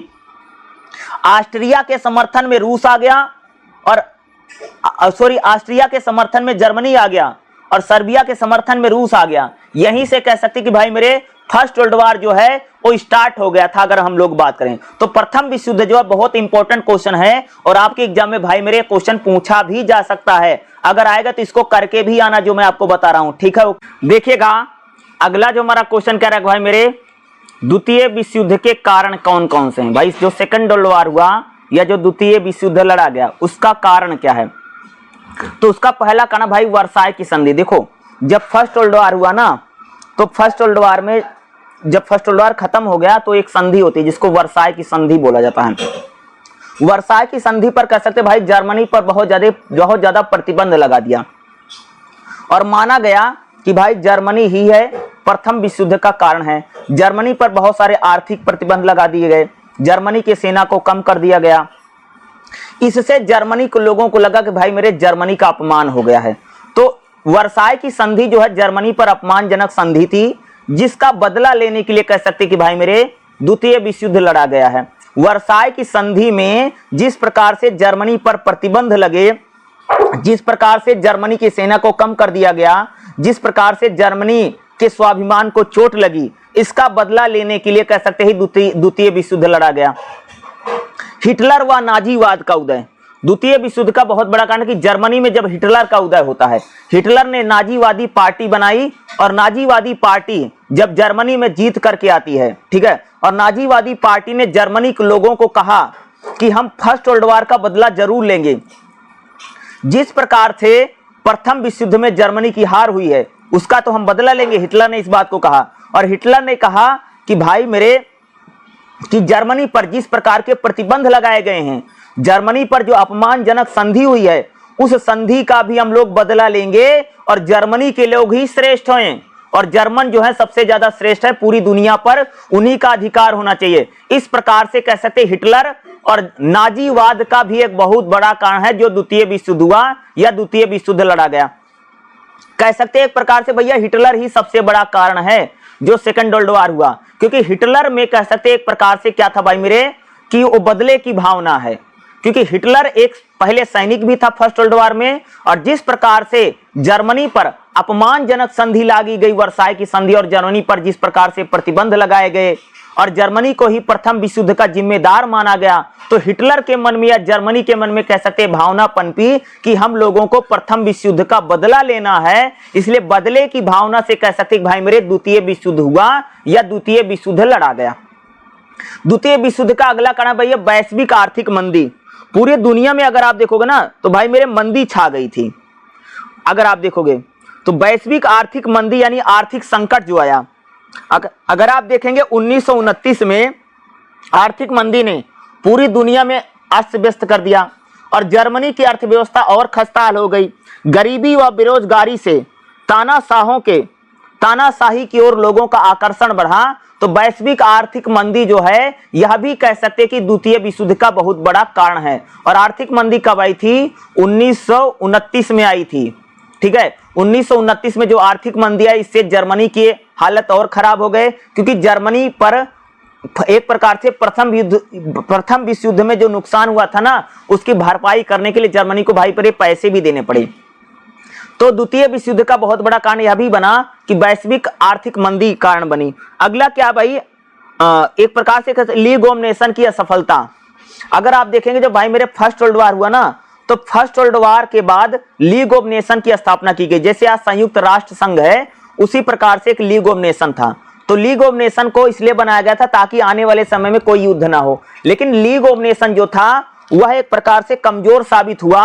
लीग ऑफ नेशन कह सकते हो कि दुनिया में शांति कायम करने में नाकामयाब रहा। लीग ऑफ नेशन के होते हुए भी कह सकते कि जर्मनी ने सेकंड वर्ल्ड वॉर की शुरुआत की, इसलिए लीग ऑफ नेशन की कह सकते कि असफलता जो है वह द्वितीय विश्व युद्ध का एक बहुत बड़ा कारण है। जैसे लिखा ना राष्ट्र संघ की विफलता, यही ऑप्शन है भाई। लीग ऑफ नेशन बोलिए या राष्ट्र संघ की जो विफलता है, यह भी द्वितीय विश्व युद्ध का एक बहुत बड़ा कारण है। अगला साम्राज्यवादी महत्वाकांक्षा। द्वितीय विश्व युद्ध में अगर आप देखोगे यूरोप के कई सारे देश अपनी साम्राज्यवादी शक्तियों के कारण कह सकते द्वितीय विश्व युद्ध लड़ा गया। जैसे जर्मनी, जापान, इटली अपने साम्राज्य का विस्तार करना चाहते थे, दूसरे देशों को जीत करके अपने साम्राज्य को बढ़ाना चाहते थे। और साम्राज्यवादी नीतियां ही सबसे कह सकते बहुत बड़ा कारण साबित हुई कि भाई मेरे जो सेकंड वर्ल्ड वॉर या द्वितीय जो विश्व युद्ध लड़ा गया। तो साम्राज्यवादी जो महत्वाकांक्षा है और अब दूसरे देश को जीत करके, युद्ध में जीत करके और अपने साम्राज्य का विस्तार करना, तो जर्मनी, जापान, इटली ने, किसने भाई? जर्मनी, जापान, इटली ने जिस प्रकार से साम्राज्यवादी नीतियों को अपनाया और जिस प्रकार से जर्मनी, जापान, इटली ने साम्राज्यवाद को किया, यह भी द्वितीय विश्व युद्ध का क्या है, बहुत बड़ा कारण साबित हुआ। निरपेक्ष नीति। अगर मैं निरपेक्ष नीति की बात करूं, जिस प्रकार से भाई मेरे सभी देशों को एक दूसरे पर हमला नहीं करना था, इस नीति का किसी ने पालन नहीं किया और इस नीति का पालन न करने के कारण ही कह सकते द्वितीय विश्व युद्ध लड़ा गया। निरपेक्ष नीति में क्या था भाई मेरे, कोई भी देश किसी दूसरे देश पर हमला नहीं करेगा और इस नीति का भाई मेरे किसी ने पालन नहीं किया, इस वजह से कह सकते भी द्वितीय विश्व युद्ध लड़ा गया। अगला राष्ट्रवाद। भाई द्वितीय विश्व युद्ध का कारण भी राष्ट्रवाद है एक तरह से, क्योंकि कह सकते जर्मनी में जिस प्रकार से हिटलर के आने से राष्ट्रवाद का उदय हुआ, वो राष्ट्रवादी शक्तियां भी कह सकते द्वितीय विश्व युद्ध में काफी जिम्मेदार रहीं।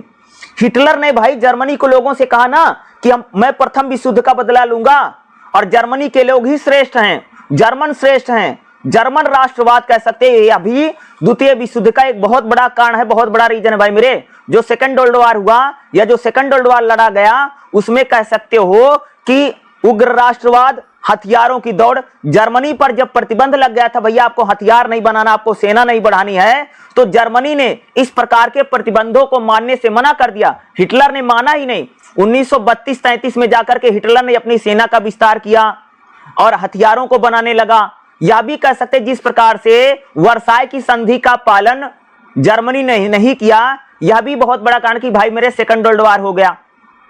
द्वितीय विश्व युद्ध के अगर मैं कारणों की बात करूं, जर्मनी सोवियत संघ में जो संधि हुई, जर्मनी और यूएसएसआर यानी सोवियत संघ में जो संधि हुई, यह एक गुप्त संधि थी जिसमें पोलैंड को आपस में बांटना था।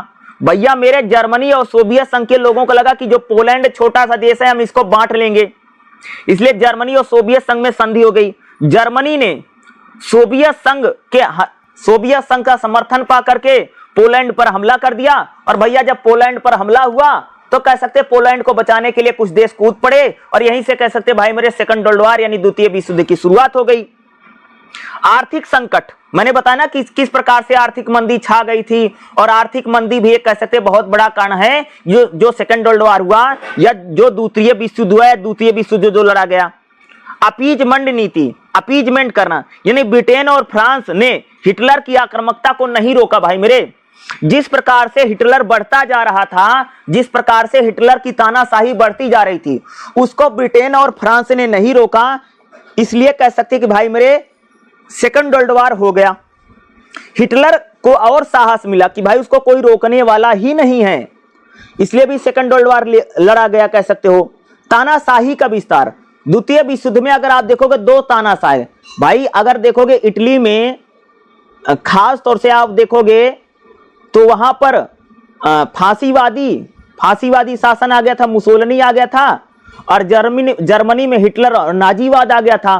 तो ये तानाशाही जो शक्तियां थी, इटली में मुसोलिनी, जर्मनी में हिटलर, ये दो जो तानाशाह हैं, इन दोनों तानाशाहों के कारण ही भी कह सकते कि द्वितीय विश्व युद्ध लड़ा जा रहा है भाई मेरे। दो तानाशाह है दुनिया में, कौन है? एक तो हिटलर है जर्मनी का और दूसरा तानाशाह कौन है? मुसोलिनी है।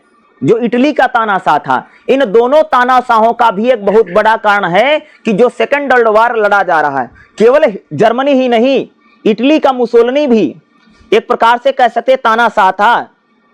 इटली ने भी जिस प्रकार से इथियोपिया पर आक्रमण किया, जापान ने मंचूरियन पर आक्रमण किया, इसलिए भाई मेरे सेकंड वर्ल्ड वॉर हुआ। तो तानाशाहों की तानाशाही भी कह सकते हो, यह भी बहुत बड़ा कारण साबित हुई। हिटलर और मुसोलिनी की तानाशाही भी कह सकते हो भाई मेरे सेकंड वर्ल्ड वॉर का एक बहुत बड़ा कारण हम लोगों को देखने को पड़ता है।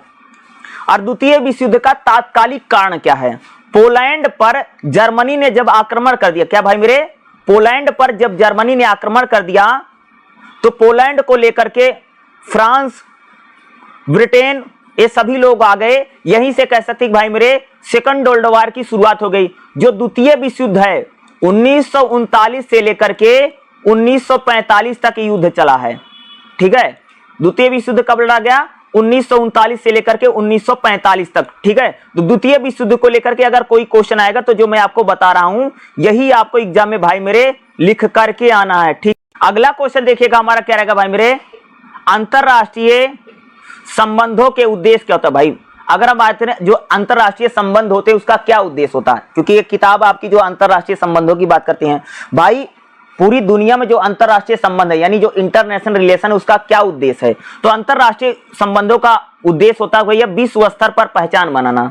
कोई भी देश भाई मेरे अपनी पहचान बनाना चाहता है। कोई देश अपनी सैनिक शक्ति के रूप में, आर्थिक शक्ति के रूप में, राजनीतिक शक्ति के रूप में, अंतरराष्ट्रीय संबंधों का यही उद्देश्य है कि हर देश अपनी खास पहचान बनाना चाहता है, ठीक है। ये अंतरराष्ट्रीय संबंधों का मुख्य उद्देश्य है। हर देश भाई अपने आप को बलशाली, ताकतवर दिखाना चाहता है। ये अंतरराष्ट्रीय संबंधों की मेन उद्देश्य है भाई, अपने आप को बलशाली दिखाना, अपने आप को शक्तिशाली दिखाना, अपने आप को ताकतवर दिखाना। हर देश अपनी सैन्य क्षमता को दिखाना चाहता है, हर देश अपने आर्थिक क्षमता को दिखाना चाहता है। तो विश्व स्तर पर पहचान बनाना क्या है? यह अंतरराष्ट्रीय यानी अंतरराष्ट्रीय संबंधों का उद्देश्य है। युद्ध की स्थिरता यानी अंतरराष्ट्रीय संबंध जो है भाई मेरे युद्ध नहीं चाहते हैं, अंतरराष्ट्रीय संबंध यही चाहते हैं। अंतरराष्ट्रीय संबंधों को हम लोग इसलिए मजबूत करते हैं ताकि युद्ध ना हो, युद्धों को रोका जा सके। जब दो देशों के बीच में मनमुटाव है या संघर्ष है, उस संघर्ष को रोक लिया जाए। जैसे अगर आप देखोगे भाई मेरे भारत पाकिस्तान में अभी थोड़े दिन पहले सिंदूर हुआ, ऑपरेशन सिंदूर हुआ ना, तो भारत पाकिस्तान में एक संघर्ष था, उस संघर्ष को रोक लिया गया ना, नहीं तो भाई मेरे भारत पाकिस्तान में सच में बहुत बड़ा युद्ध हो जाता। तो अंतरराष्ट्रीय संबंधों का उद्देश्य क्या है? युद्धों को रोकना या युद्धों में कमी लाना। पूरी दुनिया में जो युद्ध हो रहे हैं आप देख रहे होगे ना कि भाई अभी थोड़े दिन पहले रूस और यूक्रेन लड़ रहे थे, अभी थोड़े दिन पहले कह सकते कि अमेरिका, ईरान और इजराइल लड़ रहे थे, भारत पाकिस्तान भी लड़ रहे हैं। तो अंतरराष्ट्रीय संबंधों का उद्देश्य यही है कि पूरी दुनिया में जो युद्ध हो रहे हैं उन युद्धों को कम करना।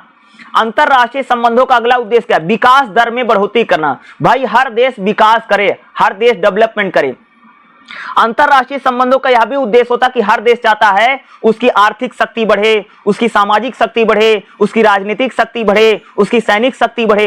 तो अंतरराष्ट्रीय संबंधों का यह भी उद्देश्य है कि हर देश चाहता है कि भाई उसका विकास हो, हर स्तर पर वो देश तरक्की करे, हर स्तर पर वो देश विकास करे। अंतरराष्ट्रीय संबंधों का उद्देश्य होता है अर्थव्यवस्था में सुधार करना। अंतरराष्ट्रीय संबंधों में अभी आपको देखने मिला हर देश चाहता है भाई उसकी अर्थव्यवस्था, उसकी प्रति व्यक्ति आय हो, जीडीपी हो, अर्थव्यवस्था इसका सुधार करें। अंतरराष्ट्रीय संबंधों का यह भी उद्देश्य होता है कि हर देश की जो आर्थिक स्थिति है उस आर्थिक स्थिति में सुधार हो, बदलाव हो, उस देश में शिक्षा हो, स्वास्थ्य हो, इनको बढ़ावा मिले। अंतरराष्ट्रीय संबंधों का यह भी उद्देश्य है। अंतरराष्ट्रीय संबंधों का अगला उद्देश्य का भाई वैश्वीकरण। अंतरराष्ट्रीय संबंध यही चाहते हैं कि भाई पूरी दुनिया में वैश्वीकरण हो, एक देश दूसरे देश में जाकर के अपने सामान, अपने प्रोडक्ट को बेच सके और पूरी दुनिया में जो व्यापार है वो बिना किसी रुकावट के हो सके। तो अंतरराष्ट्रीय संबंधों का यह भी उद्देश्य होता है कि व्यापार जो है वो बिना रुकावट के होता रहे, और व्यापार हो या स्वास्थ्य सुविधाएं यानी पूरी दुनिया में जो आदान प्रदान है वो लगातार चलता रहे। ये अंतरराष्ट्रीय संबंधों का उद्देश्य है। अगला अंतरराष्ट्रीय संबंधों का उद्देश्य है उपनिवेशीकरण की स्थिति। अंतरराष्ट्रीय संबंध चाहते हैं भाई कोई देश किसी को गुलाम ना बनाए, कोई देश किसी को अपना उपनिवेश ना बनाए। यह साम्राज्यवादी नीतियों का विरोध जो है वो अंतरराष्ट्रीय संबंधों में होता है। कोई देश किसी पर हमला ना करे, कोई देश किसी पर दबाव ना बनाए, कोई देश किसी को अपना गुलाम ना बनाए, कोई देश किसी को अपना उपनिवेश ना बनाए, यह भी अंतरराष्ट्रीय संबंधों का उद्देश्य होता है। अंतरराष्ट्रीय संबंधों का उद्देश्य है भाई मेरे कि एक देश दूसरे देश को सहयोग करें, मदद करें और मिलजुल करके आगे बढ़ें। अंतरराष्ट्रीय संबंधों का उद्देश्य है कि एक देश दो देश मिलकर के संधि करें और खुद का भी विकास करें और दूसरे के विकास में भी मदद करें। यही सारा क्या था भाई मेरे अंतरराष्ट्रीय संबंधों का उद्देश्य है। काफी इंपॉर्टेंट क्वेश्चन है जो आपके एग्जाम में आ सकता। अगला क्वेश्चन देखिएगा भाई मेरे, हमारा क्या रहेगा, यूएनओ यानी संयुक्त राष्ट्र संघ के कौन कौन से संगठन हैं। तो जो संयुक्त राष्ट्र संघ है, यूनाइटेड नेशन जो है, उसके कौन कौन से संगठन हैं। उसका भाई मेरे पहला संगठन है महासभा, जिसको जनरल असेंबली कहा जाता है। दूसरा संगठन है सुरक्षा परिषद, जिसको सिक्योरिटी काउंसिल कहा जाता है।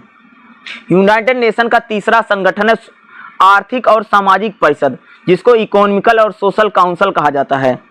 यूनाइटेड नेशन का चौथा जो संगठन है वो न्यायिक परिषद है, जिसको इंटरनेशनल कोर्ट ऑफ जस्टिस कहा जाता है।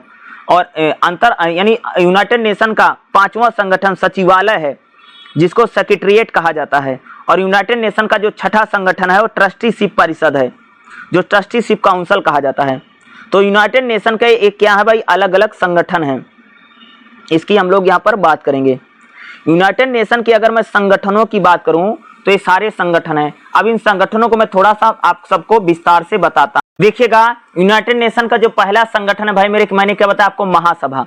महासभा क्या है? महासभा यूनाइटेड नेशन का विचार विमर्श का मंच होता है। यानी यहाँ कह सकते हैं महासभा में भाई मेरे पूरे देश यानी यूनाइटेड नेशन के जितने सदस्य हैं वो सभी महासभा के सदस्य होते हैं। और महासभा क्या करती है? विचार विमर्श करती है। ठीक है, इसमें 193 देश शामिल है। महासभा में कह सकते हैं 193 देश शामिल हैं जो समान रूप से भाग लेते हैं। महासभा जो है पूरी दुनिया में शांति के लिए, सुरक्षा के लिए, बजट के लिए और मानवाधिकार के विषय पर चर्चा करती है। महासभा जो भी सिफारिश देती है इसके प्रस्ताव को अनिवार्य नहीं माना जाता, जो महासभा है। अगला यूनाइटेड नेशन का जो संगठन, उसका नाम भैया सुरक्षा परिषद, जिसको सिक्योरिटी काउंसिल कहा जाता है।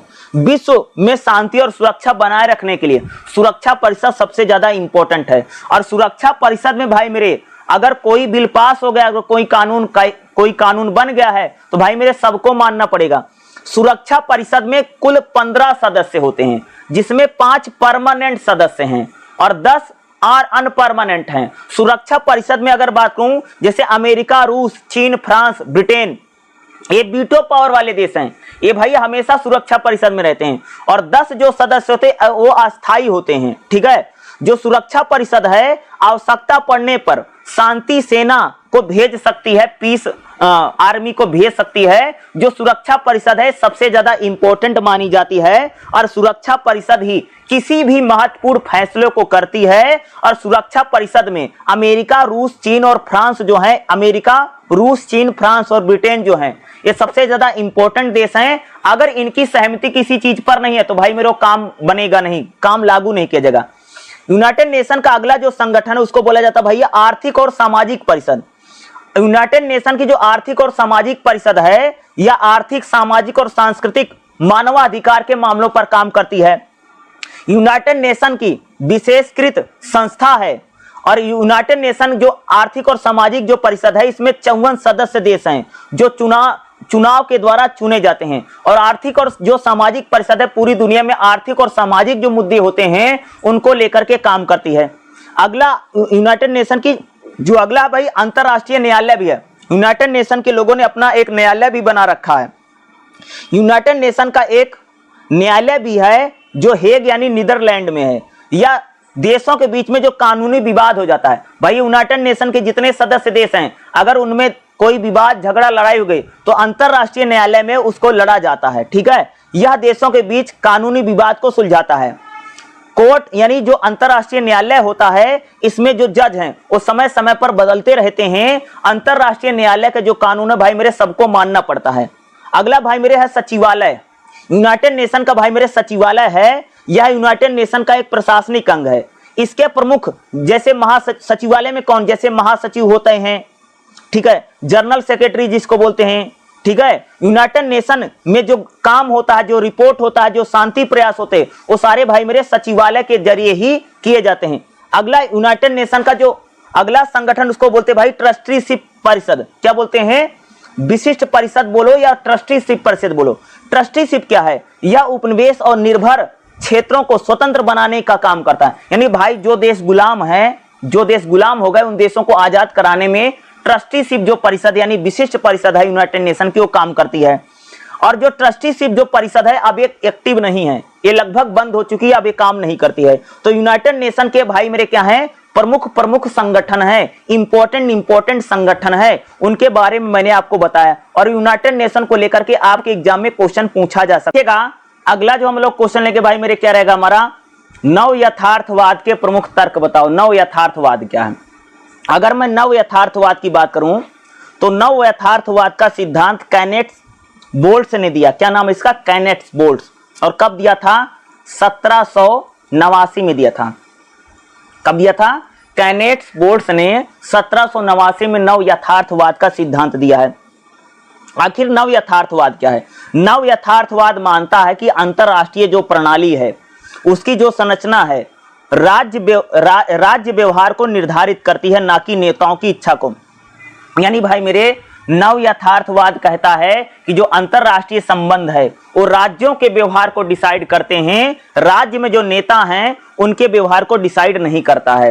यानी नव यथार्थवाद का मानना है कि जो अंतरराष्ट्रीय संबंध है, अंतरराष्ट्रीय संबंध राज्य के व्यवहार को निर्धारित करता है, राज्य में जो नेता है, जो लीडरशिप है, उसके व्यवहार को नहीं निर्धारित करता है। ये नव यथार्थवाद कहता है। नव यथार्थवाद का क्या मानना है? नव यथार्थवाद का मानना है कि अराजकता अंतरराष्ट्रीय प्रणाली में है। यानी नव यथार्थवाद कहते हैं कि जो अव्यवस्थाएं फैली हुई हैं वो अंतरराष्ट्रीय प्रणाली में है। नव यथार्थवाद के लोगों का मानना कि अंतरराष्ट्रीय व्यवस्था में कोई सर्वोच्च शक्ति नहीं है, इसलिए सभी देश अपने मनमानी करते हैं। नव यथार्थवादी लोगों का मानना है। नव यथार्थवाद कहता है कि सभी राज्य अपनी रक्षा स्वयं करते हैं, इसलिए नव यथार्थवाद का मानना है सेल्फ हेल्प, यानी सभी देश अपनी सुरक्षा स्वयं करते हैं। ये नव यथार्थवादियों का मानना है। सभी देश अपनी सुरक्षा के लिए स्वयं जिम्मेदार हैं, ये नव यथार्थवादियों का मानना है। नव यथार्थवादी कहते हैं कि जो समाज में और जो अंतरराष्ट्रीय संबंधों में जो अफरा तफरी, जो अराजकता जो मची हुई है, ये खासतौर से अंतरराष्ट्रीय संबंधों के कारण ही मची हुई है। नव यथार्थवाद जो है राज्य को ही प्रमुख कर्ता मानता है। नव यथार्थवाद का मानना कि जो राज्य है वही कह सकते कि सबसे ज्यादा महत्वपूर्ण है, नव यथार्थवादियों का मानना है। अंतरराष्ट्रीय संबंधों में राज्य ही प्रमुख है और यानी कह सकते तर्क संगत इकाई है। यानी नव यथार्थवादी लोगों का मानना था कि जो राज्य है यानी जो स्टेट है वही प्रमुख करता है, उनकी पहली प्राथमिकता सुरक्षा और अस्तित्व है। नव यथार्थवाद का जो सिद्धांत है वो कहता है भैया राज्य ही सर्वोपरि है, राज्य ही प्रमुख करता है, यानी स्टेट आर प्रिंसिपल एक्टर्स, यानी जो स्टेट है वही सबसे ज्यादा महत्वपूर्ण है, तर्क संगत है। बाकी सुरक्षा और अस्तित्व राज्य के लिए सबसे ज्यादा जरूरी नव यथार्थवाद मानता है। नव यथार्थवाद शक्ति संतुलन की बात करता है। क्या नव यथार्थवाद किसकी बात करता है भाई मेरे? शक्ति संतुलन की बात करता है। सभी राज्यों को अपनी सुरक्षा के लिए शक्ति बढ़ाते हैं, जिससे कंपटीशन बढ़ता, हथियारों की दौड़ बढ़ती है। नव यथार्थवाद का मानना कि एक राज्य अधिक शक्तिशाली होता है तो दूसरे को लिए खतरा पैदा हो जाता है। तो भाई करें कि अगर एक राज्य शक्तिशाली हो रहा है तो दूसरे राज्य को भी शक्तिशाली होना चाहिए, नहीं तो अंतरराष्ट्रीय राजनीति में असंतुलन फैल जाएगा। तो नव यथार्थवादियों का मानना है कि शक्ति संतुलन बना रहना चाहिए और शक्ति संतुलन बनाने के लिए ही हथियारों की दौड़ और प्रतिस्पर्धा यानी अंतरराष्ट्रीय संबंधों में लगी हुई है। नव यथार्थवाद जो है रचना पर बल देता है। नव यथार्थवाद राज्य की जो रचना है उस पर बल देता है, नीति पर नहीं। नव यथार्थवाद अंतरराष्ट्रीय प्रणाली पर निर्भर करता है, ये मानता है। यानी नव यथार्थवादी लोगों का मानना कि जो अंतरराष्ट्रीय संबंध है उन्हीं में ही कमी है, राज्य में कोई कमी नहीं है। जैसे यथार्थवादी लोगों ने कहा भैया कि राज्य जो है वो एक प्रकार से शोषणकारी है, राज्य हिंसक है, राज्य अपनी शक्ति बढ़ाना चाहता है। लेकिन नव यथार्थवादी कहते हैं कि जो कमियां हैं वो अंतरराष्ट्रीय संबंधों में है, वो राज्य में नहीं है। राज्य तो ठीक है, अंतरराष्ट्रीय संबंध इतने खराब हो गए हैं, अंतरराष्ट्रीय प्रणाली ही ऐसी है कि राज्यों को ऐसा करना पड़ रहा है। अगर अंतरराष्ट्रीय संबंध बेहतर होंगे तो राज्य बेहतर हो जाएंगे। यानी अंतरराष्ट्रीय प्रणाली में जो अराजकता है, जो अव्यवस्था है, वो अंतरराष्ट्रीय प्रणाली के कारण है, राज्यों के कारण नहीं है। ये नव यथार्थवादी लोगों का मानना है। जो नव यथार्थवाद है उसका सिद्धांत किसने दिया? कैनेथ बोल्ट्स ने दिया। और नव यथार्थवाद जो है अंतरराष्ट्रीय संरचनाओं को जिम्मेदार मानते हैं। ठीक है, नव यथार्थवाद जो है राज्य प्रणाली पर सबसे ज्यादा जोर देता है। राज्य की प्रणाली ठीक है, नव यथार्थवाद कहता है कि जो अराजकता है, जो संरचना, जो सहायता है, एक खास तौर से मुख्य तत्व इस पर बल देता है। जो नव यथार्थवाद है, नव यथार्थवाद राज्य सीमित शक्ति चाहते हैं, अत्यधिक विस्तार से खतरा बढ़ता है। नव यथार्थवादी लोगों का मानना है भाई मेरे कि जब राज्य का विस्तार होता है ना, इससे खतरा बढ़ता है, इसलिए राज्य सीमित शक्ति चाहते हैं। नव यथार्थवादी लोगों का मानना था कि राज्य अधिक शक्ति और संप्रभुता के लिए आक्रामक नीति अपनाते हैं। नव यथार्थवादी कहते हैं भाई कोई भी देश अपनी सुरक्षा और शांति के लिए क्या करता है? आक्रामक नीति अपनाता है। नव यथार्थवादी जो है वो मैंने आपको बता दिया, कैनेथ बोल्ट्स ने 1789 में नव यथार्थवाद का सिद्धांत दिया है। तो भाई मेरे जो नव यथार्थवाद है बहुत इंपॉर्टेंट है, हो सकता है कि आपके एग्जाम में ये क्वेश्चन पूछा जा सकता है। ठीक है, देखिएगा अगला जो हमारा क्वेश्चन आएगा भाई मेरे क्या रहेगा? क्वेश्चन नंबर 16 इसमें देखिएगा, उत्तर शीत युद्ध के बाद अंतरराष्ट्रीय मुद्दे कौन कौन से हैं? यानी भाई मेरे जब शीत युद्ध समाप्त हुआ तो शीत युद्ध के बाद कौन कौन से मुद्दे अंतरराष्ट्रीय राजनीति में सबसे बड़े बनकर के उभरे हैं? यानी 1989 में जब शीत युद्ध समाप्त हुआ तो शीत युद्ध के बाद अंतरराष्ट्रीय संबंधों में कौन कौन से बड़े मुद्दे रहे? तो भाई मेरे शीत युद्ध के बाद अगर आप देखोगे ना तो एक ध्रुवीय दुनिया बन गई। देखो भाई, शीत युद्ध से पहले पूरी दुनिया में कह सकते कि एक तो अमेरिका था, बहुत बड़ी शक्ति था, और एक सोवियत संघ था। शीत युद्ध समाप्त होती है तो भाई सोवियत संघ का पतन हो गया। तो शीत युद्ध के बाद जब सोवियत संघ का पतन हो गया तो अमेरिका जो है ना वो कह सकते कि पूरी दुनिया में सबसे ज्यादा शक्तिशाली देश बना है। पहली विशेषता है शीत युद्ध के बाद कह सकते कि पूरी दुनिया में अमेरिका शक्तिशाली देश बना और पूरी दुनिया एक ध्रुवीय हो गई। यानी एक ध्रुवीय का मतलब यानी एक ही व्यक्ति शक्तिशाली है और सभी लोग उसी के इर्द गिर्द हैं। इसको बोलते भाई मेरे एक ध्रुवीय। यानी शीत युद्ध के बाद पूरी दुनिया कैसी हो गई भाई मेरे? एक ध्रुवीय हो गई और पूरी दुनिया में जो शक्ति संतुलन है वो पूरा गड़बड़ा गया कि अमेरिका सबसे ज्यादा शक्तिशाली हो गया, बाकी कोई शक्तिशाली देश ही अमेरिका के बराबर नहीं रहा। इसलिए शीत युद्ध के बाद भैया शक्ति संतुलन एक बड़ा मुद्दा है। शीत युद्ध के बाद भैया पूरी दुनिया में वैश्वीकरण हो गया। अगर आप देखोगे 1991 में 1991 में अगर आप देखो पूरी दुनिया में वैश्वीकरण हुआ। शीत युद्ध के बाद एक बड़ी घटना भैया वैश्वीकरण है कि पूरी दुनिया में व्यापार जो था वो पूरा खुल गया। कोई देश किसी भी देश में जाकर के अपना व्यापार कर सकते थे और व्यापार को बहुत ज्यादा यहाँ पर बढ़ावा मिलने लगा। तो वैश्वीकरण जो है शीत युद्ध के बाद दूसरी सबसे बड़ी घटना है। आतंकवाद को था भाई शीत युद्ध के बाद अगर आप देखो आतंकवादी घटनाएं खूब होने लगी ना। जैसे अमेरिका में कह सकते हो कि 9/11 हो गया, भारत में 26/11 हो गया, पूरी दुनिया में कह सकते शीत युद्ध के बाद भाई मेरे जो आतंकवाद का मुद्दा है, आतंकवाद होने लगा भाई। जैसे पाकिस्तान में आतंकवाद बढ़ गया है और आप देखें अफगानिस्तान में आतंकवादी घटनाएं होती हैं। तो शीत युद्ध के बाद कह सकते हो कि आतंकवाद एक बहुत बड़ा मुद्दा हमारे सामने बनकर के उभरता है। तो आतंकवाद का कह सकते हैं शीत युद्ध के बाद एक उदय हुआ। शीत युद्ध के बाद अगला कौन का मुद्दा? अंतरराष्ट्रीय उपनिवेशवाद। अगर आप देखेंगे शीत युद्ध के बाद हुआ कि जो बहुत सारे उपनिवेश थे वो वही हट गए और शीत युद्ध के बाद अगर आप देखें अंतरराष्ट्रीय सहयोग देशों में खूब बढ़ा। भाई अगर शीत युद्ध के बाद देखोगे तो एक देश का दूसरे देश के साथ सहयोग या शांति वार्ता, इस प्रकार की चीजें शीत युद्ध के बाद हमको दिखाई देती हैं। शीत युद्ध के बाद अगर आप देखें परमाणु अप्रसार संधि। भाई आप देखो शीत युद्ध के बाद ना परमाणु को लेकर के एक संधि हुई है कि भाई कोई देश एक दूसरे पर परमाणु बम नहीं फेंकेगा। हथियारों का नियंत्रण भी किया गया। शीत युद्ध के बाद भैया पूरी दुनिया में शांति व्यवस्था अपनाने के लिए हथियारों को कम से कम करना है, गोला बारूद को भाई मेरे कम से कम करना। शीत युद्ध के बाद कह सकते कि हथियारों की दौड़ को कम करना या न्यूक्लियर को कम करना, परमाणु प्रसार को कम करना शीत युद्ध के बाद एक बड़ा मुद्दा उभरा है।